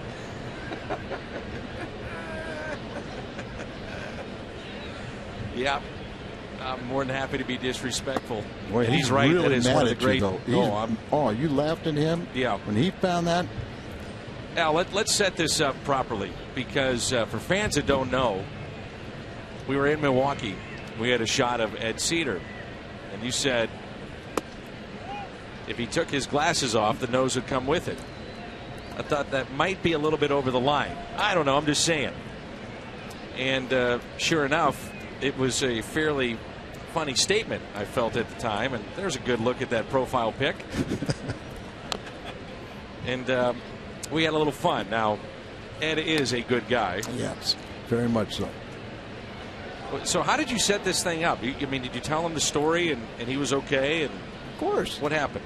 Hey, the brethren of the baseball world, it sometimes can be a very cruel clubhouse humor. So he was fine with that, but you laughing at him, that was over the top. He was very upset with that. Along with our viewing audience too, Al. So lump me in with about 500,000 people. No, it was fine. And I think he got more of a kick. I said, "You want to keep the glasses?" He said, "Yeah."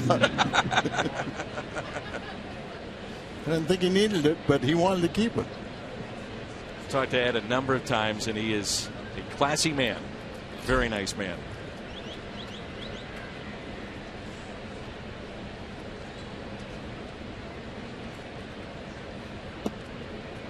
So you schemed this whole idea as Reynolds takes over at first base.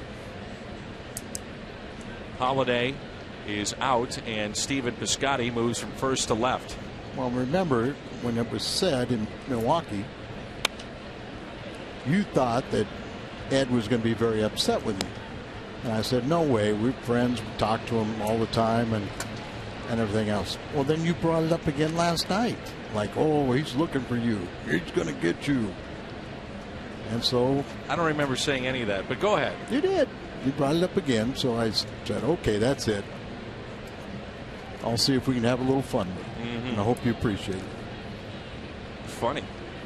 I like the ending, too. You got him to put one on, You're too. Right. But he kept his. Well, I offered it to him. He said, hey, keep it.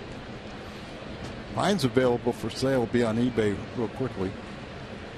Just a quick pitch by Villanueva and a fly ball into center. What if I get Ed to sign his for me? The collector's item. We'll do that. I'm not sure what you get. You got to sign it on the nose, I guess. Exactly. Yeah. 3-1 our score with 2 outs. Villanueva with 19 pitches. If I sign mine and put a $100 bill along with it, we might get $50. Really? Yeah. Well, why don't you do it? Why don't you sign yours and put it on eBay? I don't have to put the $50. Is that ball's just inside third base? No. Now? Okay. Just the whole nose and glasses. You're going to run that operation. It's a double for Logan Schaefer. Our What's on Tap is presented by Budweiser. Tomorrow, game will be seen on FS1. Tomorrow at 5:30. Budweiser What's on Tap. Wagner and Garcia.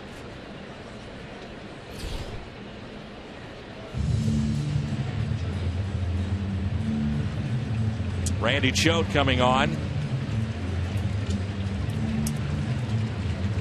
Maine is getting loose as well, and that'll be it for Carlos Villanueva. And Choate is our Chevy called to the pen.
'15 official Cardinals yearbook celebrating the history of Cardinals uniform numbers and the legends who made them famous. Order your copy today, 345-9000 or cardinals.com/yearbook. And he showed appearing for the 70th time. That covers only 27 innings. Just a situational left-hander. A lot of times coming in to face one guy. And here's the case. Lucroy will pinch hit for Lynn. This was the combination they did last night, and Lucroy got a base hit. First time since coming off the concussion disabled list. Missed 2 weeks. And that's a base hit out to left. Piscotty gloves, throws to the plate. It is not in time. That makes it a 3-2 St. Louis lead as Schaefer scores.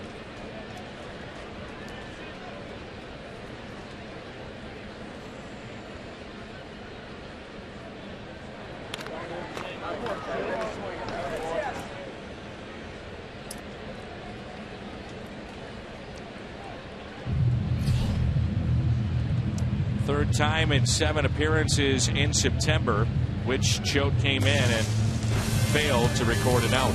Manus, our Chevy called to the pen.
pork sandwiches here for a limited time.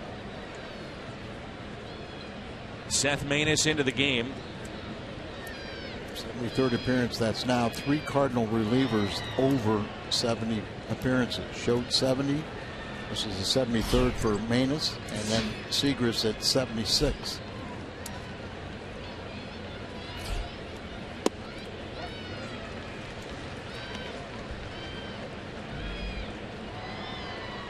He was really being pitched so frequently. I think he needed a little time off, and hopefully that'll rejuvenate him. He's so good at getting ground balls, double plays. He only needs 1 out here. And the check swing, 0-2 on Chris Davis. This is our Hyundai pitch arsenal. Sinker primarily, an awful lot of 4-seamers. I don't know if I might question that. I think that's maybe just sinkers that didn't go down, that left up. But when he keeps the ball down and he's got the changeup and slider, he'll get those ground balls, and very, very good at getting double play ground balls. Davis is 1 for 2 with a single back in the 4th inning. It was an infield hit, then stole second, then was doubled off at second base, and now he strikes out. So Maness comes in, gets the strikeout. The Cardinals lead is 1 run.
T-Mobile Data Strong fan photo of the night.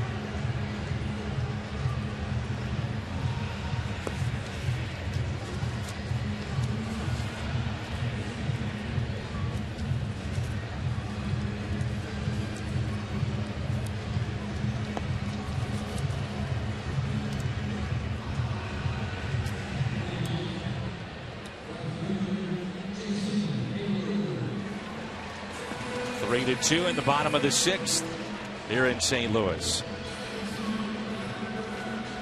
Knebel is your new pitcher, and Jonathan Lucroy will take over at first base.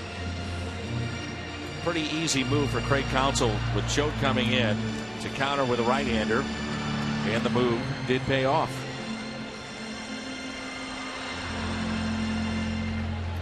Lucroy over at first base. They say he's not going to catch any more this season, as he's trying to bounce back from concussion syndrome. Tough year for him. Had a broken toe earlier in the season.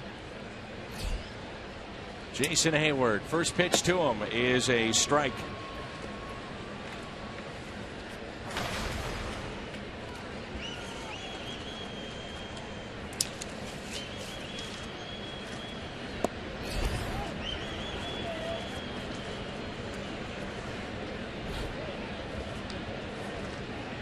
Hayward is fly to center and also walked and scored in the fourth. Breaking ball and takes it for a strike.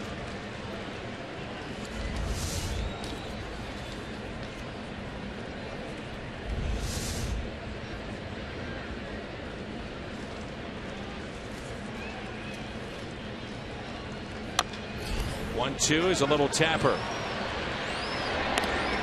One away.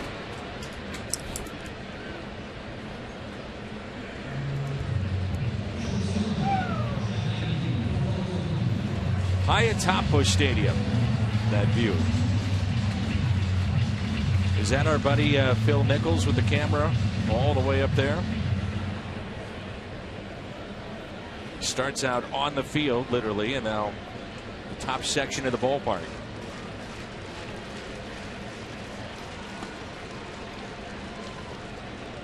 There's Phil. Don't drop the camera, Phil. Whatever you do, do not drop that.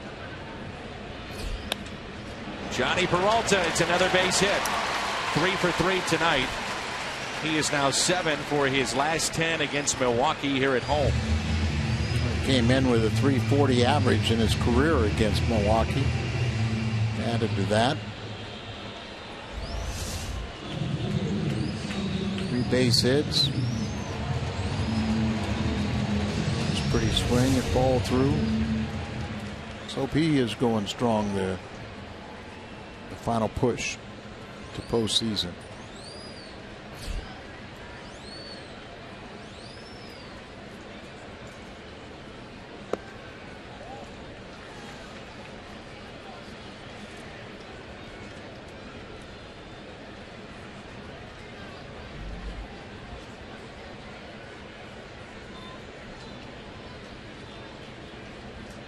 Here's a 1-0 pitch.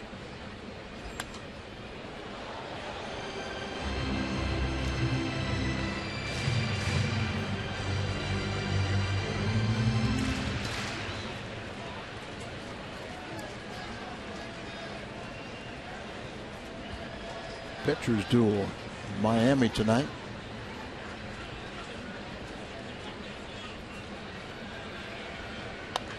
Breaking ball pulled foul. Did you read Bob Nightingale's article today? Nope. Very good one, talking about how Ozzie Guillen and also Dusty Baker both would like to get back into the managerial ranks, and with so many openings that with the commissioner's initiative of interviewing minorities, that both of them should be considered and both of them should be employed.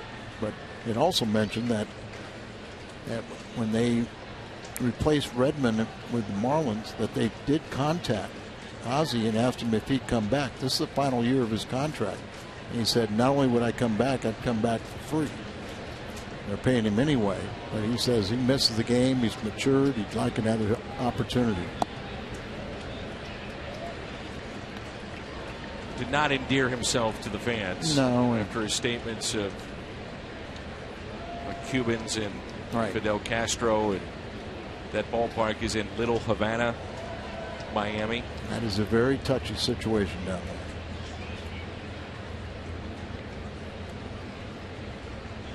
there. 2-2.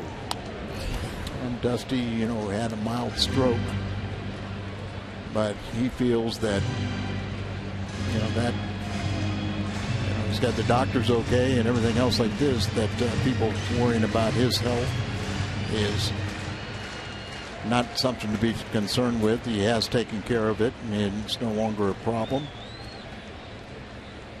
Dusty's only about 66.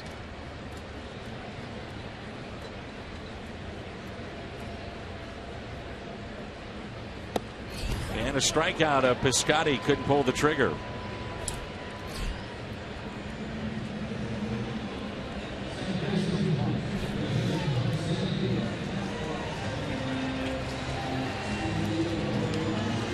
Postseason is coming up. You don't want to miss it.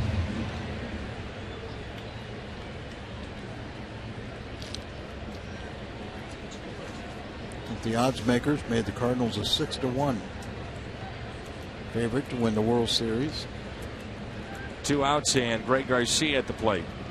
I think Toronto had, according to their estimation, had the best chance.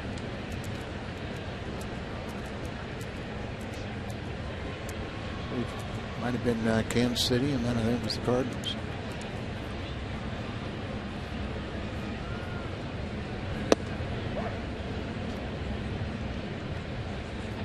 Garcia bunted, sacrificed, and also grounded out to first.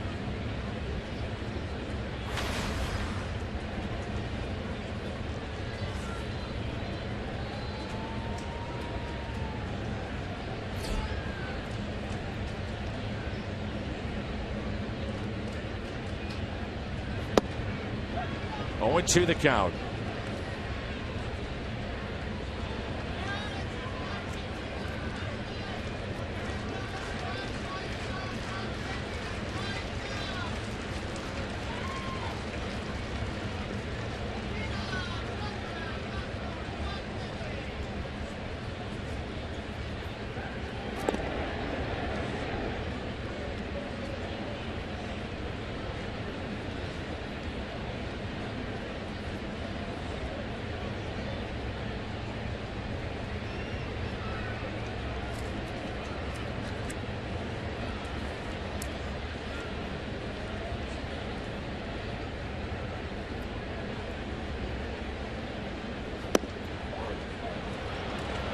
We head to the 7th, 3-2 St. Louis.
Martinez, the story of this night, left after 7 pitches, tightness in his right shoulder.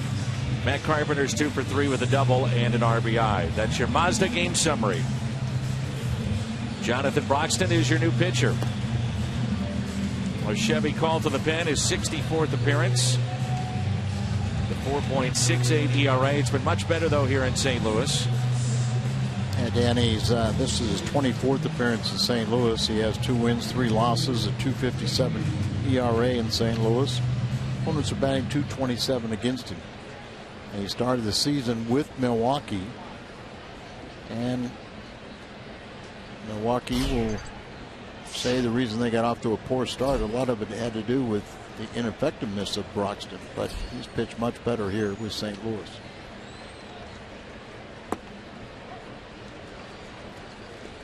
Shane Peterson is at the plate.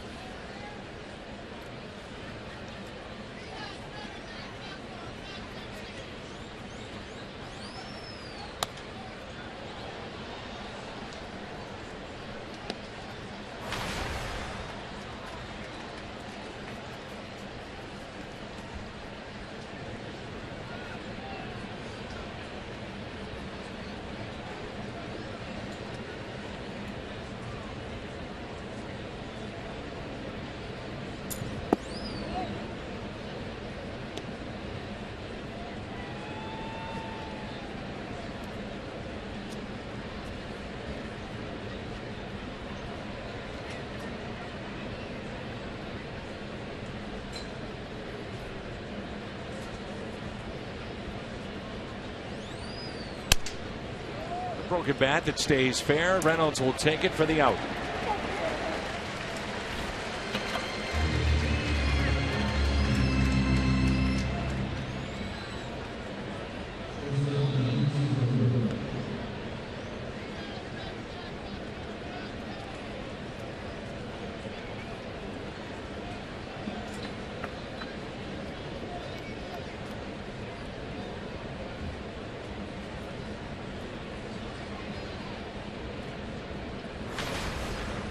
Gene Segura 0 for 1 with a walk back in the 5th.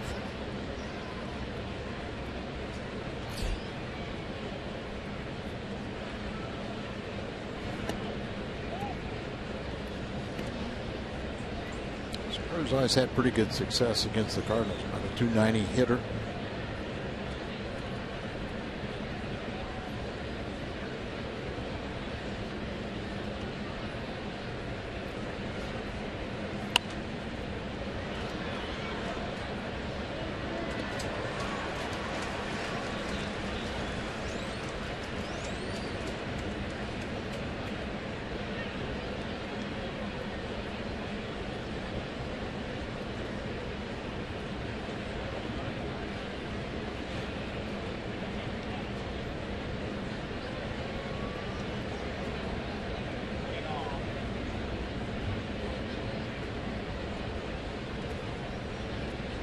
One pitch.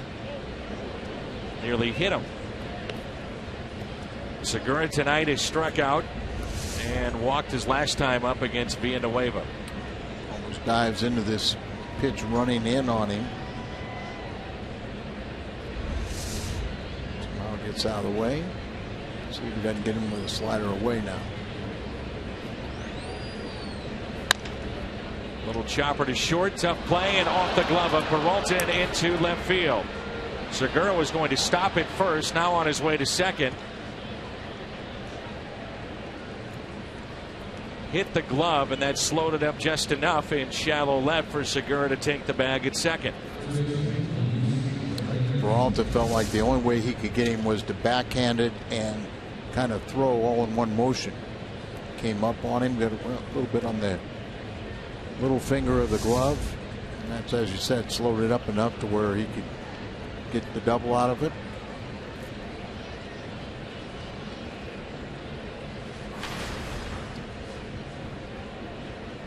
Luis Sardinas grounded into a double play and struck out.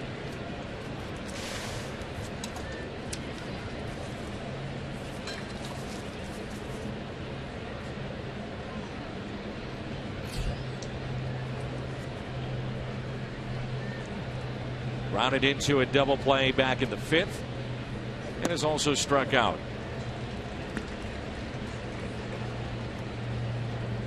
Martinez at 282, 1 home run, 33 RBIs, 16 steals, and 103 games at AAA. AAA Colorado Springs, so no power. They're playing shallow. Ground ball that is foul. Tying run at second base and good speed in Gene Segura.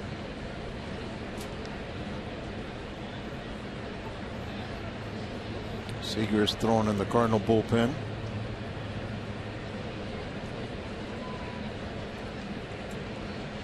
Let these clubs like Cincinnati and Milwaukee kind of hang around with you. They'll play you tough.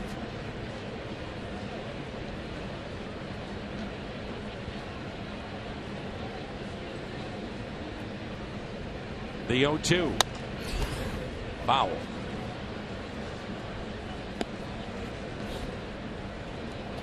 Can understand a third baseman with a right-hander up guarding the line, but Sardinas picks up his hits. He hits him the other way. Hard thrower with Broxton, so Carpenter near the line at third.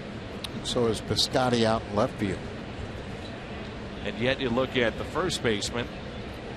Reynolds is near the line at first. He was off the line. Now he's kind of come back to a little closer to the line. Here's an 0-2 pitch.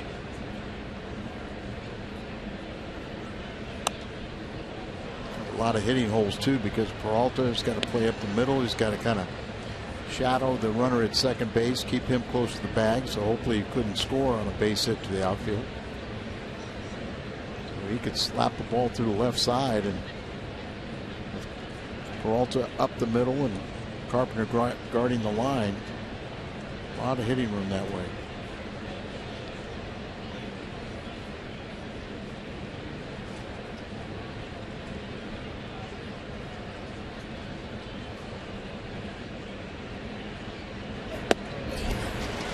That's what he needed.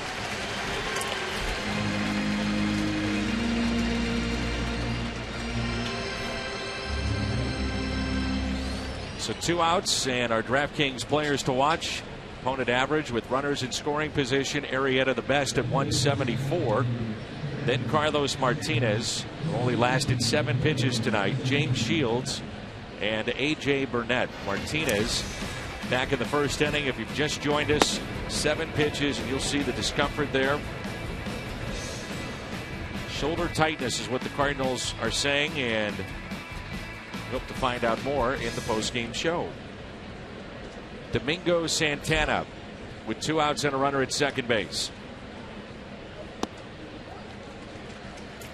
Kind of player they got from Houston, 3 others in the Carlos Gomez and Mike Fiers deal. Been giving him a lot of playing time.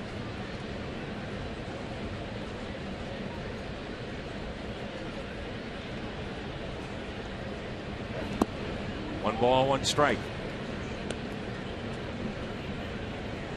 Bill Braun, who has not been starting because of a lower back issue. Right now, this is who Broxton has to get out.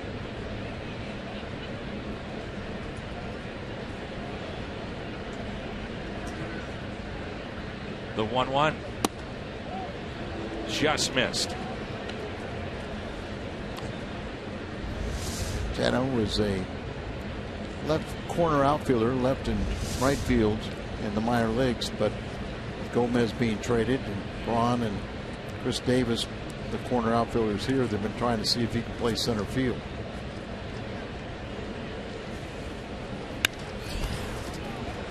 Softly hit. Garcia bobbles, and a run will score. This game is tied at 3. Segura with 2 outs. Running hard all the way in the bobble by Garcia. And we're tied up at 3-3. Playing way up the middle was Garcia, so a long run to his left. Kind of gets it on the outfield grass. Then you see the bobbles, multiple bobbles, and finally a drop. It's an error. And a costly one as it ties the score at 3-all. And it gives Ryan Braun a chance to do some damage with 2 outs here in the top of the 7th and a runner at first base. New game tied up at 3.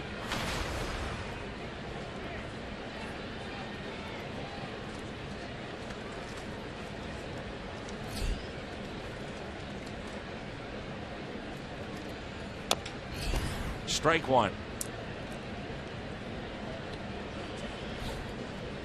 Braun has had a big year for Milwaukee. Added to the All-Star game late as a replacement for Matt Holliday. Holliday hurt his leg. Braun with 25 home runs, 84 RBIs, 287 average. Really struggled against St. Louis this year, just a 152 average. One of only 2 players in the major leagues this season with at least 20 home runs and 20 stolen bases. Joins Goldschmidt of Arizona, who has 31 home runs and 21 stolen bases. Pitch number 20 upcoming from Jonathan Broxton.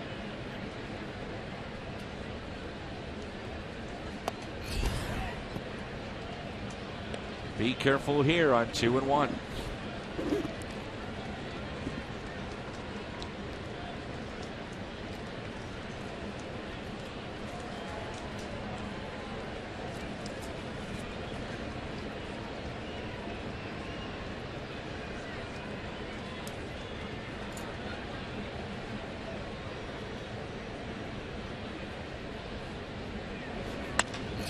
Line drive into right. Hayward is over there. makes the catch. The Brewers have tied it up. Time to stretch. 3-3.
And the one that is clinched, the Kansas City Royals, they clinched last night. The Blue Jays' magic number is 7, Rangers 7. The Mets, it's down to 1. The Cardinals at 6, and the Dodgers at 3.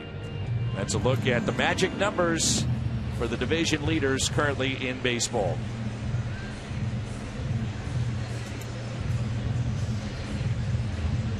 This is our Honda home run inning. Cardinals hit a home run. The Gateway Honda dealers donate $1,000 to the Make-A-Wish Foundation. I'd love to make that donation right here off the bat of Tony Cruz. Tony has one this year. Got a double in this ball game and a sac fly.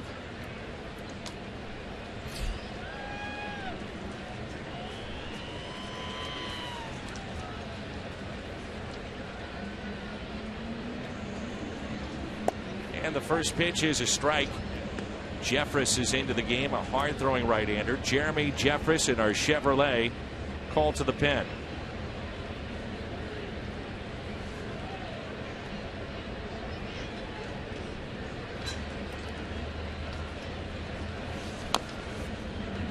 No balls and 2 strikes. Martin Maldonado is your new catcher.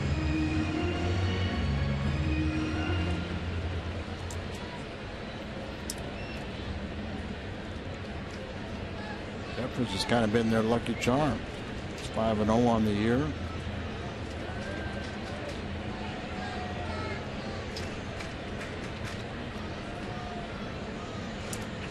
Big gap in left center and an 0-2 pitch swung on and missed by Cruz. Jeffress is bounced around back with the team that originally had him and had some personal issues off the field. That's been taken care of, and good to see him back here in the big leagues, and he's had a good year. Good breaking ball right there. Never was a strike, and off the plate and going down. Brandon Moss will be your pinch hitter.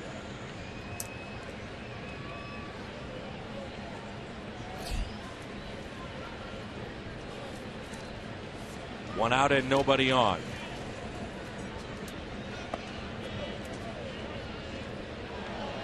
Check swing and a strike. Moss shaking his head. Didn't like the call.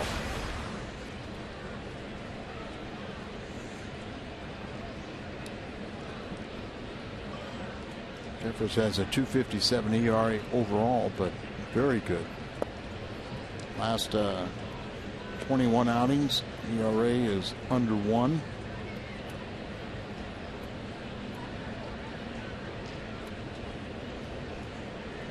Brandon Moss can't get a hold of one right here.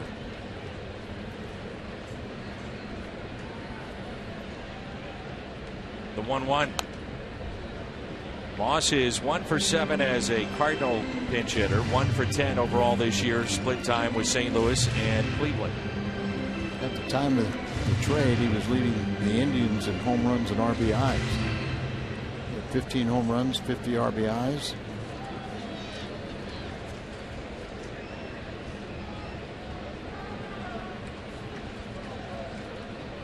And the 1-2. Moss, a base hit. Fights it off. Now, do you think about pinch running for Brandon Moss? AT&T, U-verse rewind.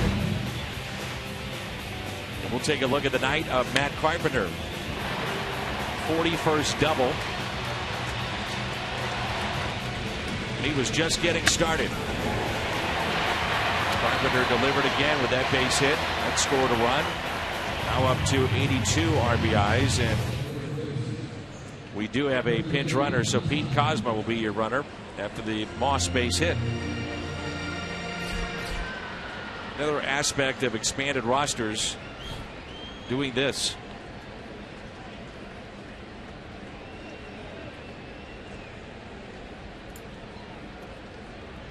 You know, it's been the fact that you could expand rosters in September forever. But I think there should be a limit on how many people you could bring up or designate or say a game roster each night. I do. I mean, I think it gets to the point that you play the game one way for 5 months. 5 months. And all of a sudden it changes. Yeah, and then all of a sudden you playing with the expanded rosters, and then you go back to the old 25 only for the postseason. I'd like to see it where it's kind of like football. You have your inactive list and your active list every night. You turn it in and you say, okay, this guy's going and this is what we're going to do. And maybe you can go to with, say, 28, and then you keep off, say, 2 or well, really 3 and possibly 4 of your starting pitchers. You might have a guy every so long, you know, that is not available coming out of the bullpen. What about getting a guy, and I don't care if he can hit, all I care about is if he can run. I remember the Oakland A's that had a sprinter. Was it Herb Washington? And maybe even one before him, Charlie Finley, and they put this kid in first base, and his idea, you know, he was a world-class sprinter. But he got picked off every time. Everybody knew he was going to be running, so that he didn't have the baseball instincts, and he got picked off.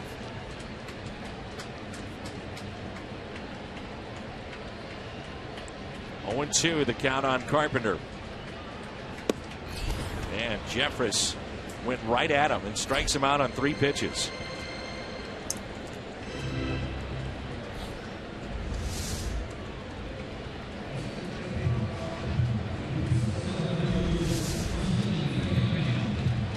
Tommy Pham has had a tough night, 3 strikeouts, and it's been the breaking ball that's got him tonight.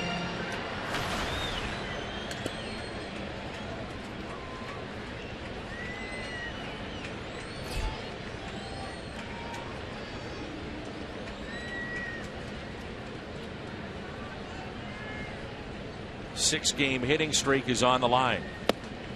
There's the breaking ball, strike 1.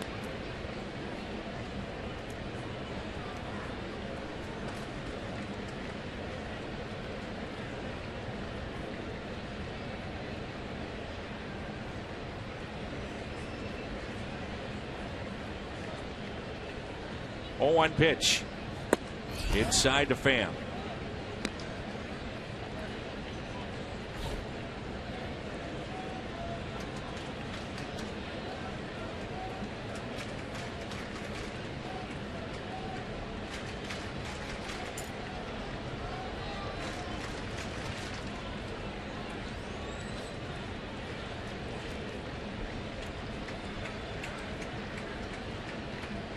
One ball, 1 strike.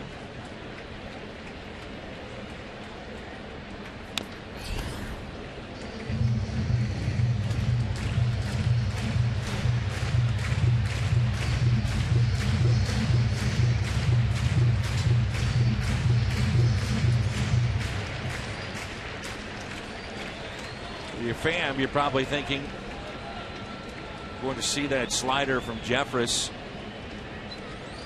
The Brewers have gotten him out with that pitch. Does he get it here?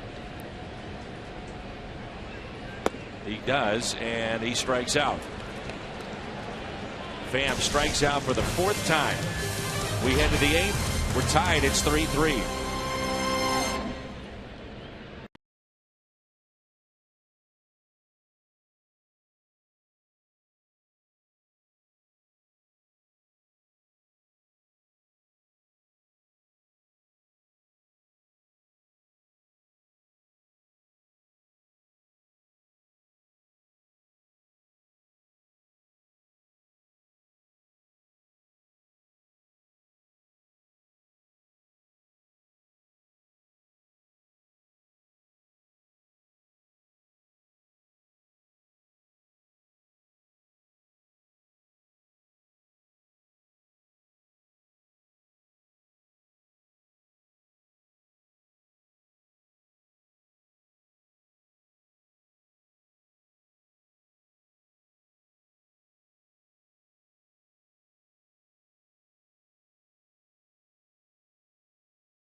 Our studio at a Bomberito Sports Update with Pat Paris.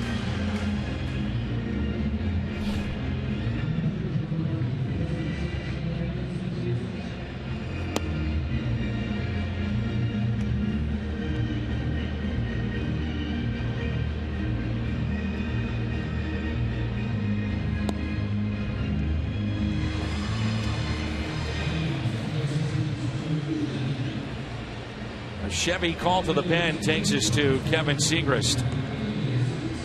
77 appearances.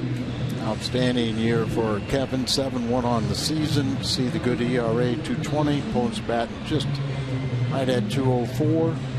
Remarkable season for him, and see if he isn't our good luck charm and get him his 8th victory this year.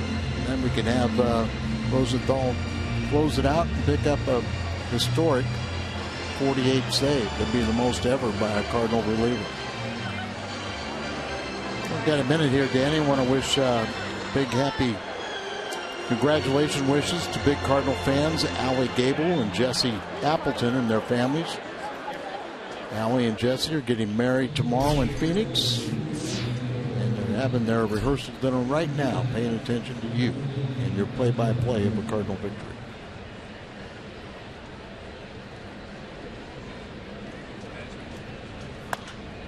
The high fly ball off the bat of Hernan Perez. With Scotty under it. 1 away.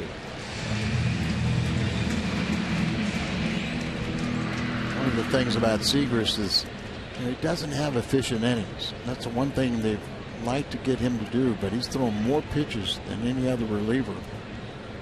And same thing with Rosenthal. He throws a ton. He throws the most pitches by a reliever in the National League, and Segrist actually throws more than him. They're averaging always like 20 or over 20 pitches per inning. But he was able to come back night after night.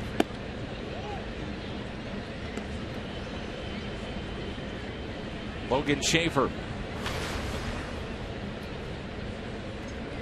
Doubled twice, scored twice.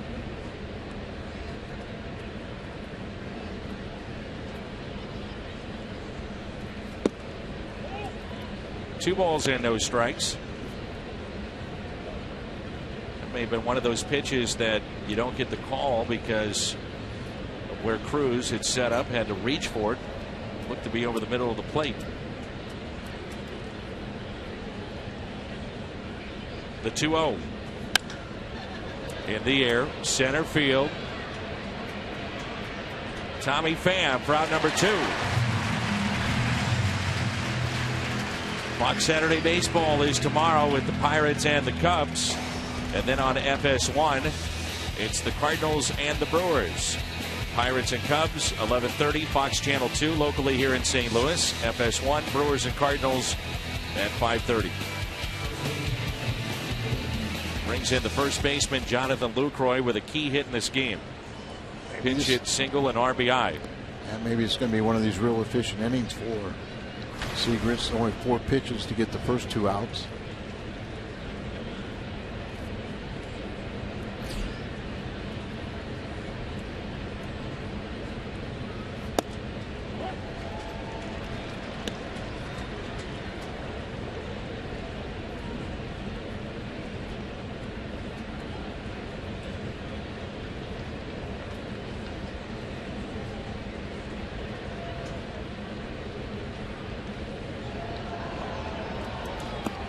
One ball, one strike.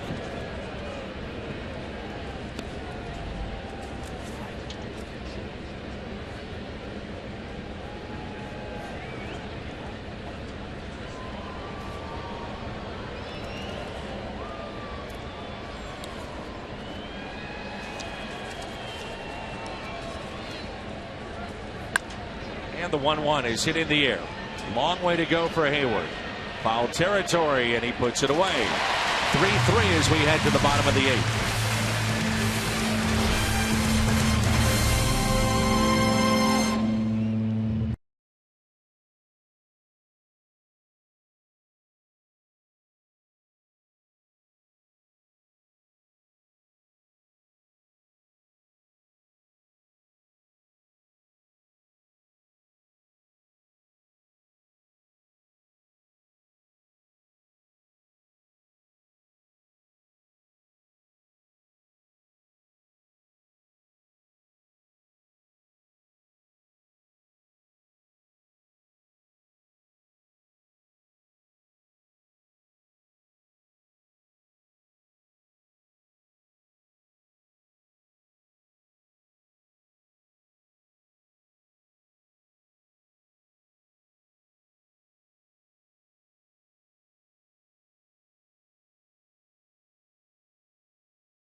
Budweiser, make a plan to make it home. And by Ford, the official cars and trucks of the St. Louis Cardinals. We move to the bottom of the 8th. It's a tie ball game here. Jeffress is going to be in his 2nd inning of work for Milwaukee. Reynolds, who went in to play defense when Holiday came out, his first plate appearance.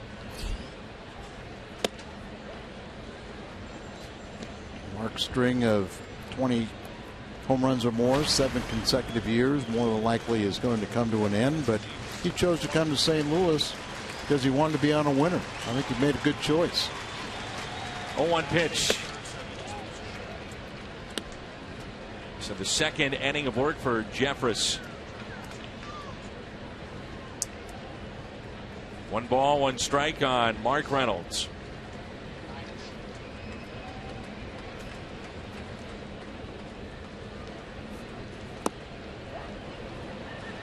Slider has been a good pitch. Hernan, by the way, is at 3rd base. Cedenius is at short.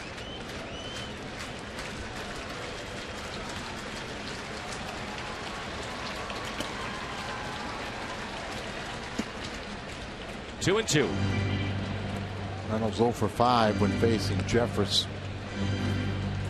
Well, we know he's got the pop, got the power. This would be a good time to show it, wouldn't it? It's the role the Cardinals envision him in. The healthy Adams.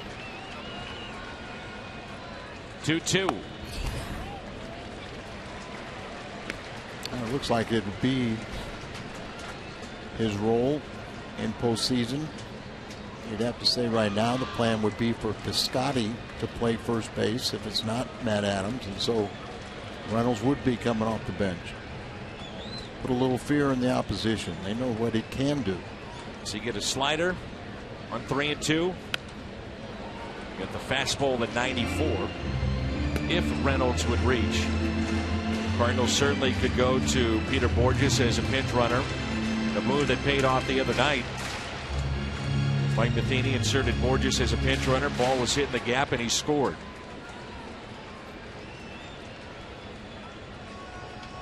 Like you're thinking.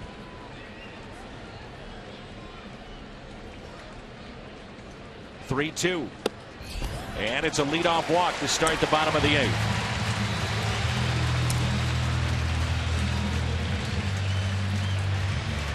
This copyrighted telecast is presented by the authority of the Cardinals and may not be reproduced or retransmitted in any form. And the accounts and descriptions of this game may not be disseminated without the express written consent of the St. Louis Cardinals.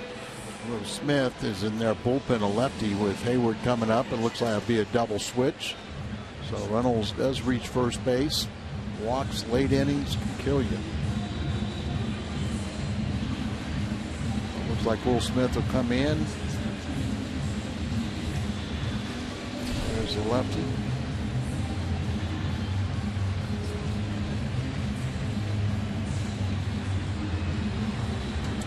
So Smith or Chevy called to the pen. He'll face Jason Hayward when we come back.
.87 ERA. So he'll get Hayward, and Peter Borges is the pinch runner for Reynolds.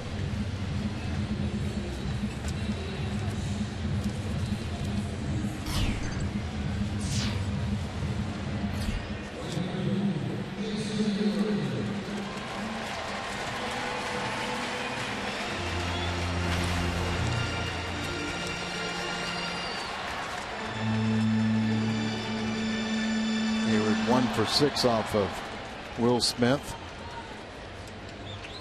Usually you're comfortable with him facing right-handers too, so no one warming up, or no one yet. Big lead at first for Borges. He's been caught 7 times stealing. Could be 2. And they throw it away. They had the shift on for Hayward. And the shortstop went to go cover the bag at second. disrupted the rhythm of the third baseman, and everybody is safe. Key play by Rivera, who just went in part of this double switch. He's the second baseman, and he was backing up the throw. Anand, who just came in recently too, the third baseman, and you see he throws behind Segura, but there's the second baseman, and alert base running by Borges to get back to the bag. So nobody out, and runners at first and second. You've got your hottest hitter, Johnny Peralta, 3 for 3 tonight. Rosenthal starts to get loose in the pen, just in case. First pitch to Peralta. Drops in for a strike. You're also in a nice situation, too, because if you don't score here, really Segras was so efficient that he could come back for a second inning if you so choose to do so.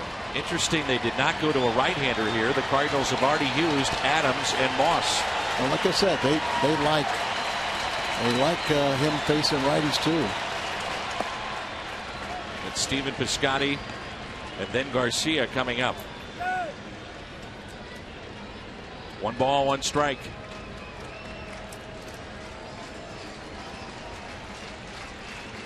Big gap in left center. Good speed on the bases.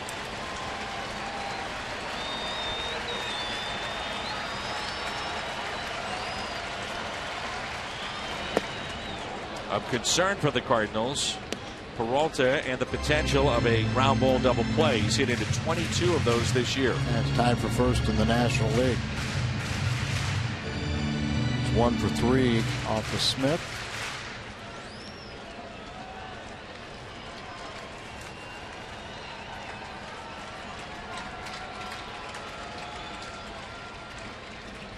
The 1-2. Check swing, and he held up.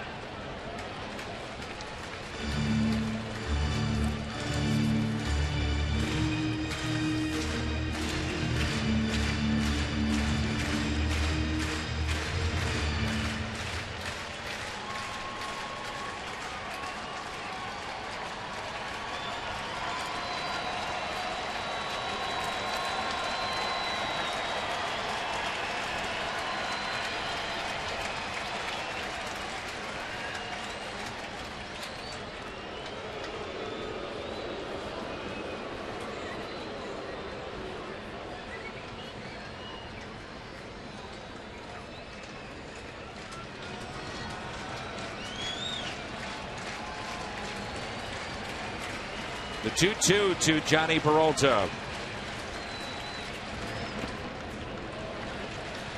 The Pirates win at Wrigley today. That assures the Cardinals of not being able to clinch at home.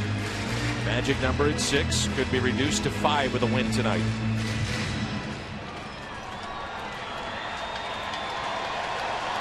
Don't want to mess up our clubhouse.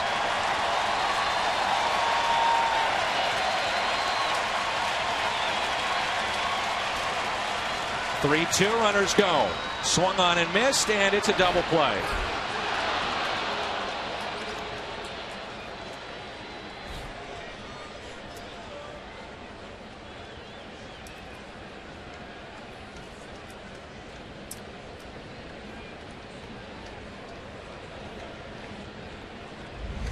Cardinals will challenge.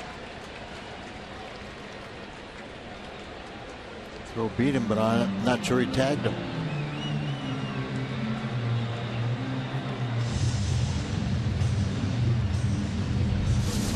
He's out.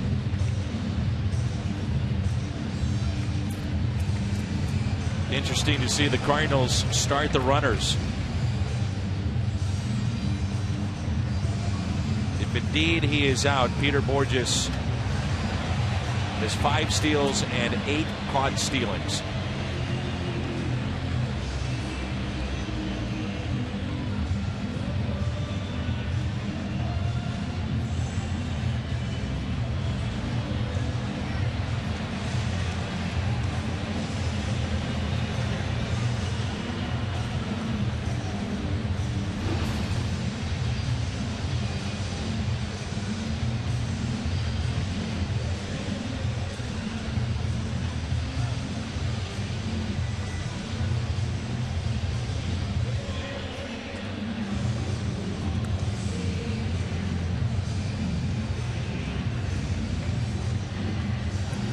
It's just hard to imagine Borges caught stealing 8 times to go along with 5 stolen bases with his kind of speed.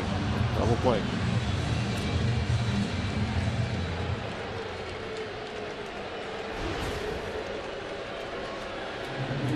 So Hayward, the runner in scoring position. Can Stephen Piscotty come through yet one more time? Will they even let him? First base open, and Garcia would be the hitter on deck. You would think the Cardinals would counter with maybe a Randall Grichuk. We'll see how they want to play it. Problem is, and indeed they do. So Grichuk has moved to the on-deck circle. Who plays second?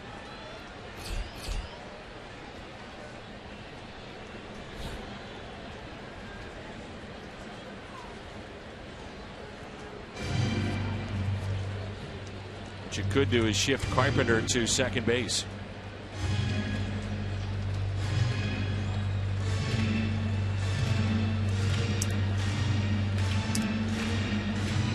Cardinals push the envelope and it doesn't work. You take Piscotty and put him at third, or Tony Cruz at third, and one of the young catchers back there. But right now you got to get the lead. Piscotty, 23 of his 38 RBIs have come with 2 outs. First pitch, a little low. Single and an RBI back in the 4th inning.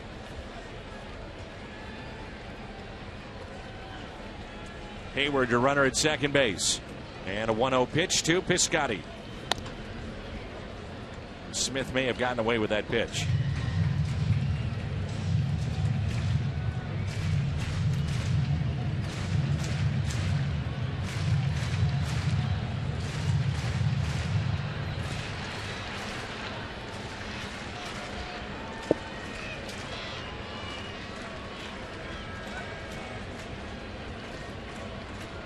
And the 1-1.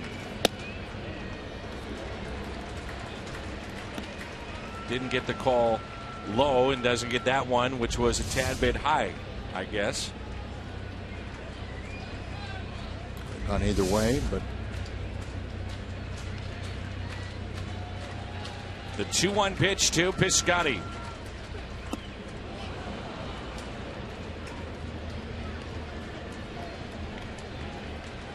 Piscotty has never faced. Of course, we still have Colton Wong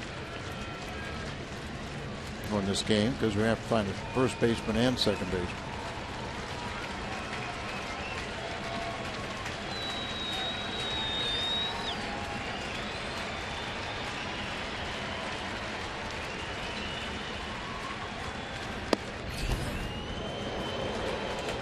He's barely missed on 3 pitches in this at bat.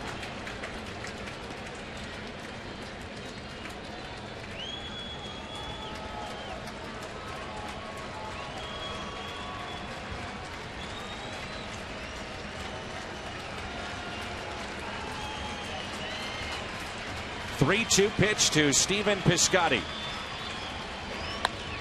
Had him out in front, and a fly ball into shallow center.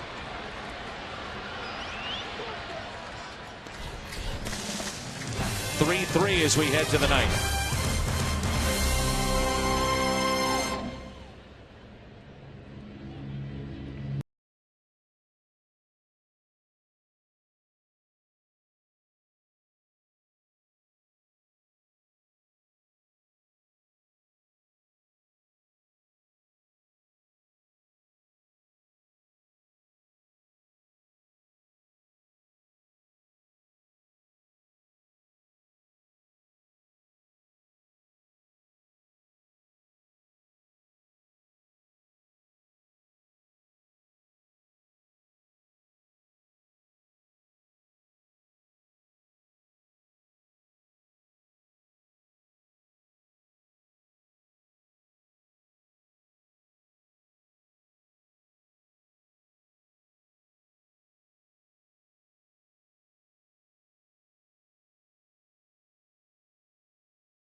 Game here in the ninth.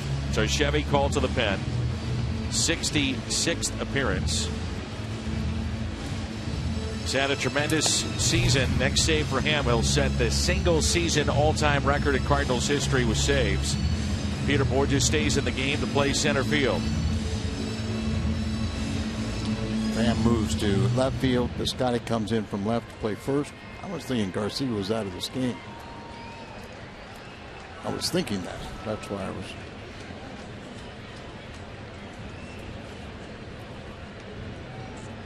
Chris Davis.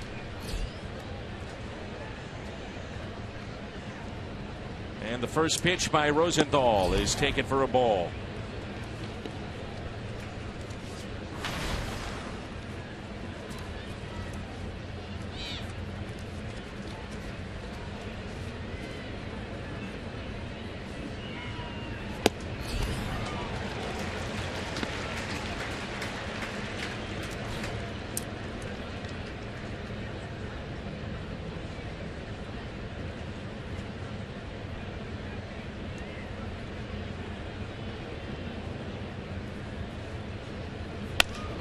And a fly ball lifted out to deep right field. Hayward back, and it's gone. Chris Davis, opposite field home run. And Milwaukee takes the lead 4-3.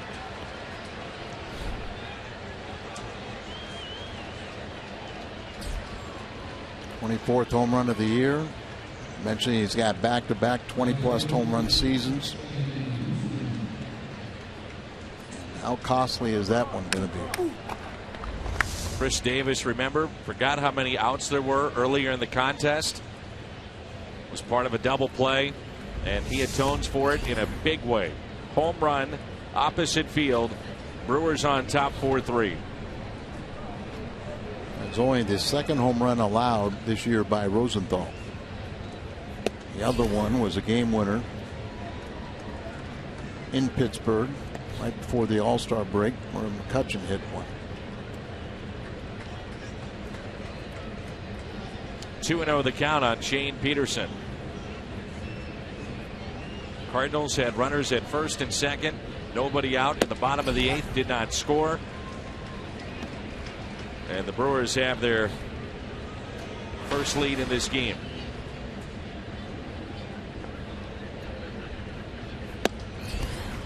The Cardinals cannot come back. Pittsburgh would be 3 games out.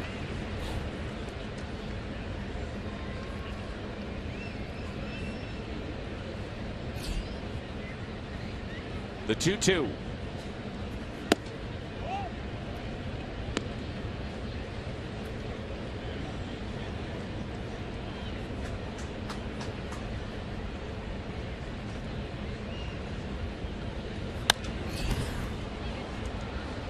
And that'll find the seats out of play.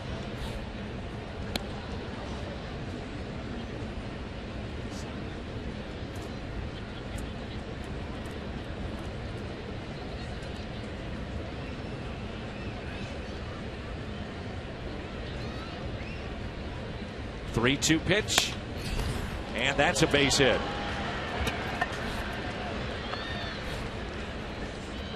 Remember, Davis also had the go-ahead 2-run homer against the Cardinals.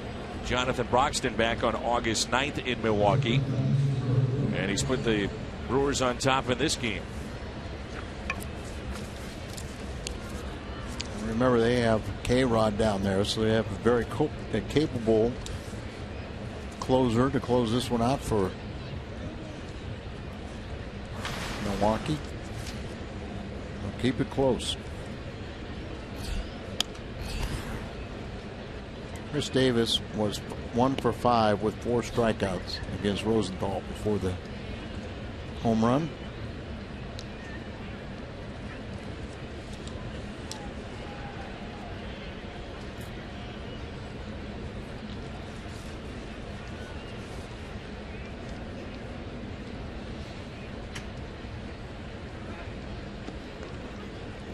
Chair is thrown in the Cardinal bullpen. You don't want Rosenthal to throw too many pitches. Garcia, Cruz, and Rosenthal's spot coming up on the bench, right side. Molina, Grichuk, Easley, and Tartamella. You also have Wong from the left side.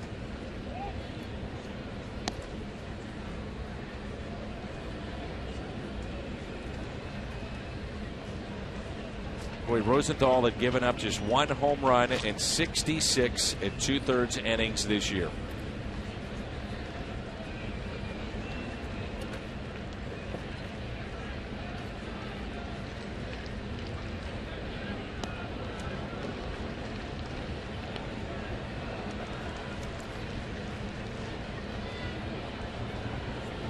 The 2 blown saves he had were both those, Saturday and Sunday in Pittsburgh. Other than that, it's been perfect. Or maybe one was a tie game, but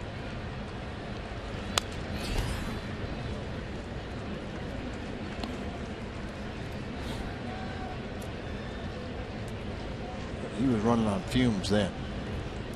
That's the Cardinals decided to go out and get Cishek and Broxton to kind of help out in the late inning because Manus and Segrist and Rosenthal have been throwing so much. Here's a 1-2. Strikeout of Gene Segura.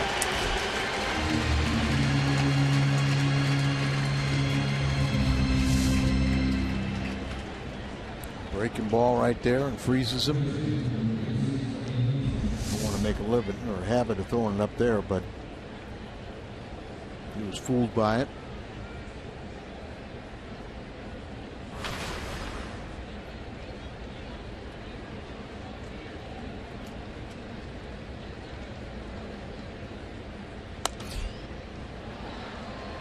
Luis Sardinas at the plate. 1 out and a runner at first base.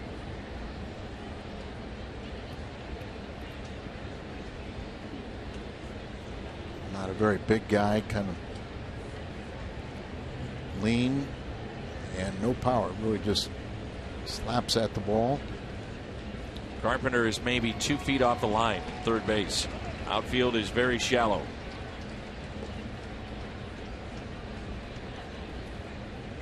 Combination of his lack of power, maybe lack of bat speed. Guy throwing 100. Good to see that base hit to left. That ball scoots away from Tony Cruz. He can't find it. That takes away the potential double play.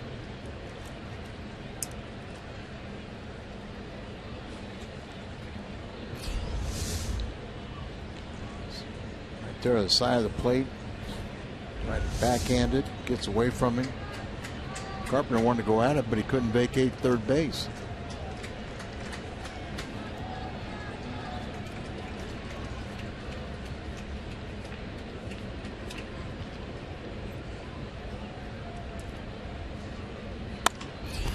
Base hit left field. Just guided that ball just through the left side. Carpenter right before that had gotten away from the line, took about 4 steps to his left, but still wasn't enough. He just guided that ball through between Carpenter and Peralta. That's exactly what I was talking about there, though. The speed, the velocity. Yeah, see him take a couple steps here, but watch him just guide this ball. Nice piece of hitting.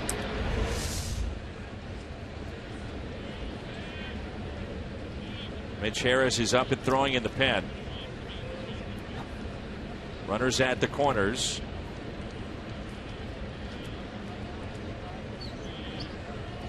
And Martin Maldonado will be the hitter.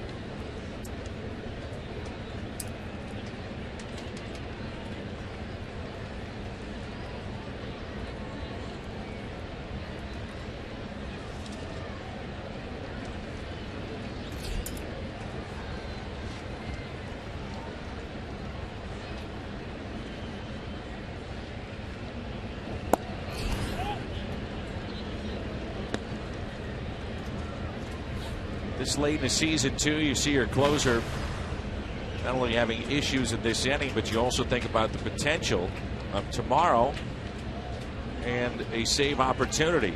18 pitches. Well, you can also see that you're going to need him all 3 games in Pittsburgh. You don't have an off day until September 1st, Thursday. Little chopper left side and foul. So it's kind of one of those deals where you're behind. You'd love to see him get a double play, get out of this as few pitches as possible, and hopefully the offense scores you enough runs where you don't have to use him the rest of the weekend, and then he's well rested going into the Pittsburgh series. That's why I was almost thinking about, because Seagrass was so efficient, that maybe bringing him back out for another inning.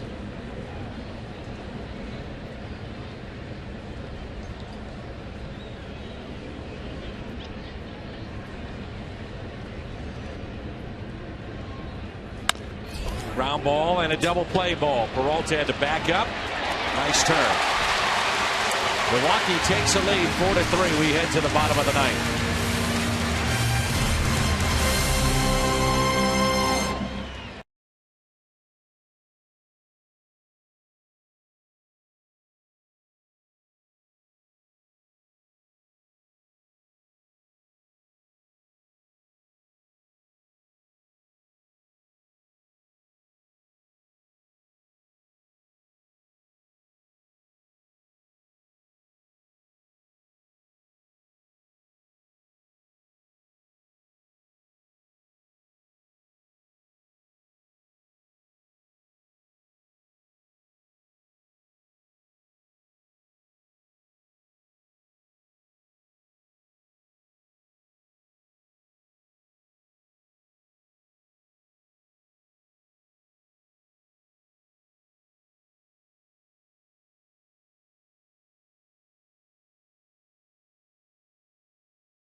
Francisco Rodriguez. Still very, very good. 35 saves again here. Moving up the list, all-time saves list. And there he is, number 7. Jason Eckersley, but K-Rod, 383 saves. They're lucky to have him on the roster. Signed very, very late. After being with them last year and doing a good job, I think they thought he was going to go elsewhere as a free agent, and then he decided to come back to them. He's had 7 seasons of 30 or more saves.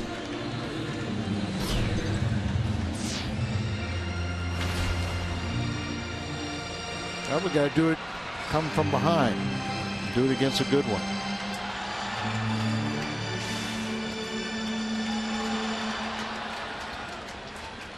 Remember, the Cardinals lead Major League Baseball in come from behind wins. They have 44, looking for 45. Greg Garcia here, and then Colton Wong. Wong has moved to the on-deck circle. He'd be the pinch hitter for Cruz, and then he'd have a pinch hitter for Rosenthal. So it won't be easy here for K-Rod.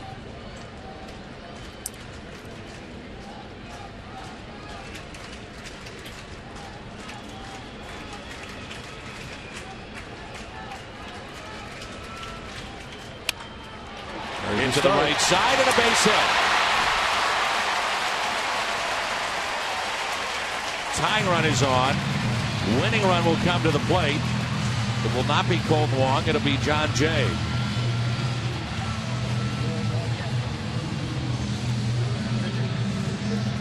John Jay has been so good over the years, and just almost a wasted season. Hit the only Cardinal to hit 300 last year, and had their wrist surgery, had a slow start out of the gate, wasn't fully healed, had to go back on the disabled list, and now he can step up and he could show you what he's done as a Cardinal for so many years. 4 for 13 with an RBI as a pinch hitter this year. Grichuk has moved to the on-deck circle.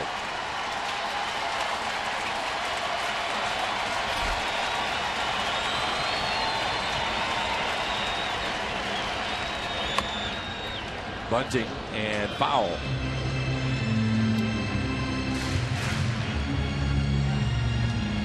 One thing we've noticed about Ray Garcia, may not be the fastest runner. He's got decent speed, but in terms of baseball instincts, very good. And he just seems to have a knack of getting on base when he needs to, crucial times. You think about K-Rod, he puts one in the dirt with that big breaking ball that he possesses. Garcia, secondary lead, gets in scoring position. And a foul ball. Jay Bunting twice. Not sure I like Bunting.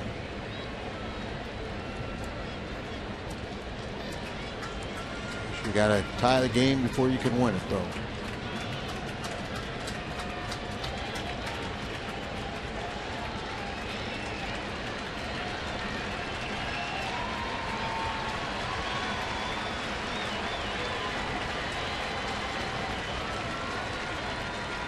Oh-2. Jay this time gets the bunt down, and Rodriguez thought about going to second. A chancy play for the Cardinals. And Jay delivers with the bunt. Nice going, John. I appreciate that. Tough to do with 2 strikes, but he comes through once again.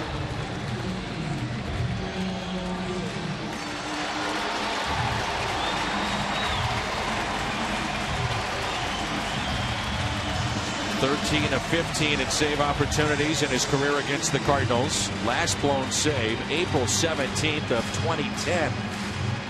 Here's Randall Grichuk coming off the bench. We know with one swing he could win it. Base hit could tie it. Grichuk 3 for 14 as a pinch hitter. Yeah, that last blown save was as a Cardinal or against the Cardinals. He did have 35 straight saves before blowing one this year. One out runner at second.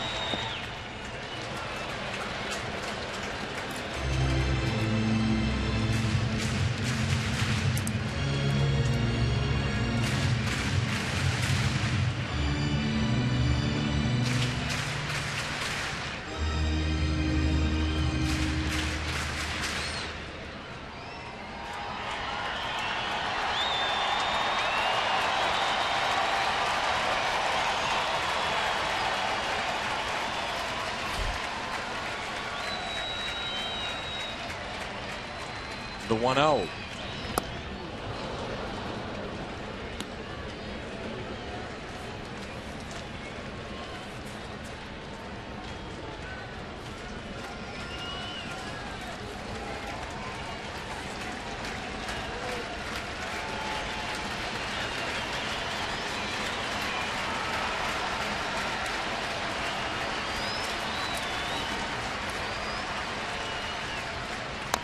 Grichuk, a little chopper and foul.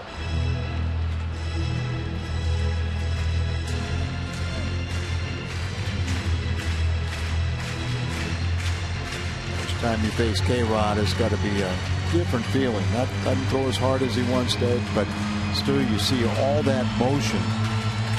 Arms and legs coming at you. Very deceptive in the batter's box.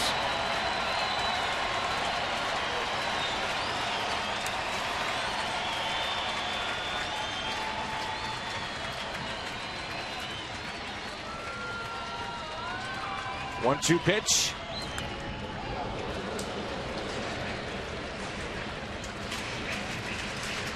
With 2 strikes, Randall Grichuk this year hitting .172. It's top strike zone, just fouls it back. They want to go over there. They know he's got his power, so be careful with pitches like that.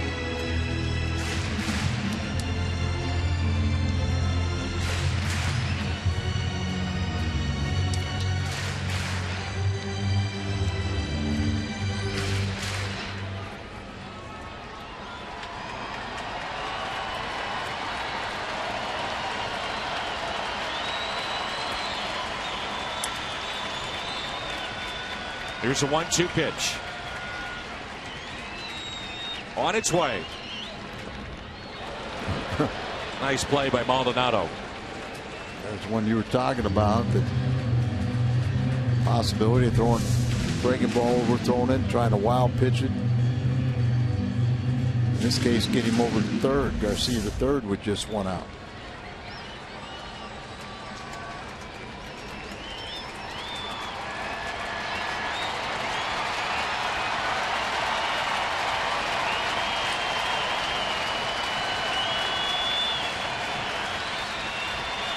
The 2-2 pitch to Grichuk.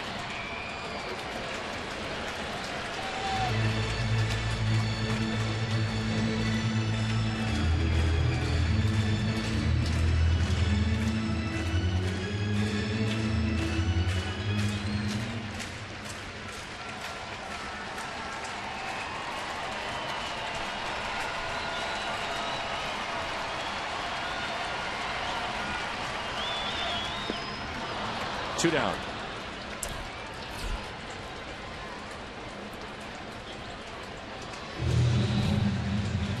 This is where you would anticipate Rodriguez has got to be very careful with Carpenter.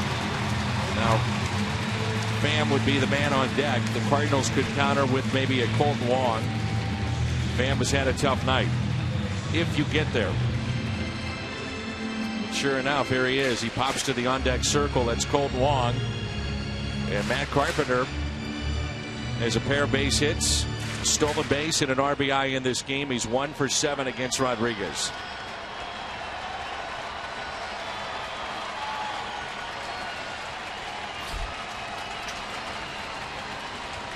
The first pitch to Carpenter. Slow breaking ball in for a strike. It's ahead right there. There's no way you can go up there looking for it. 73-mile-an-hour slow breaking ball.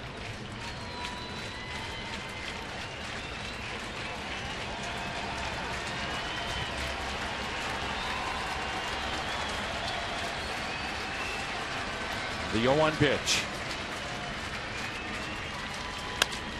Carpenter with a fly ball. Out of play.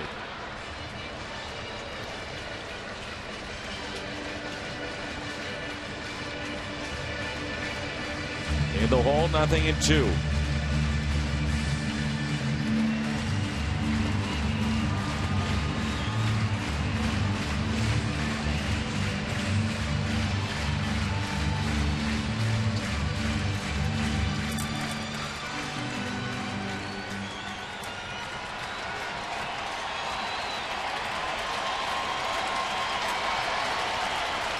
Greg Garcia started the inning with a base hit, bunted over by Jay. Strikeout of Randall Grichuk. He represents the tying run here in the bottom of the ninth. In 0-2 to Carpenter.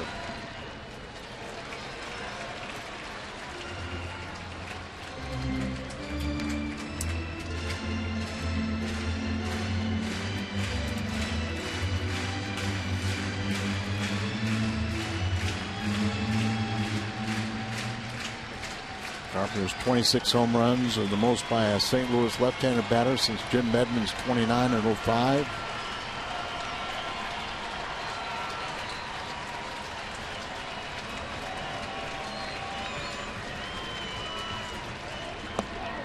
Ball game.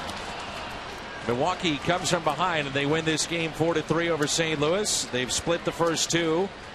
As Chris Davis had a big home run off of Trevor Rosenthal, and he is your Budweiser player of the game. And we talked about Toyota keys, that you got to play with a sense of urgency. You've got to play for purpose. This game was meaningful. It's in the record books now, and the Cardinals going to have a little tougher fight, but it'll be that much more fun the last 8 games of the year. 4-3 the final. The post-game show comes your way next.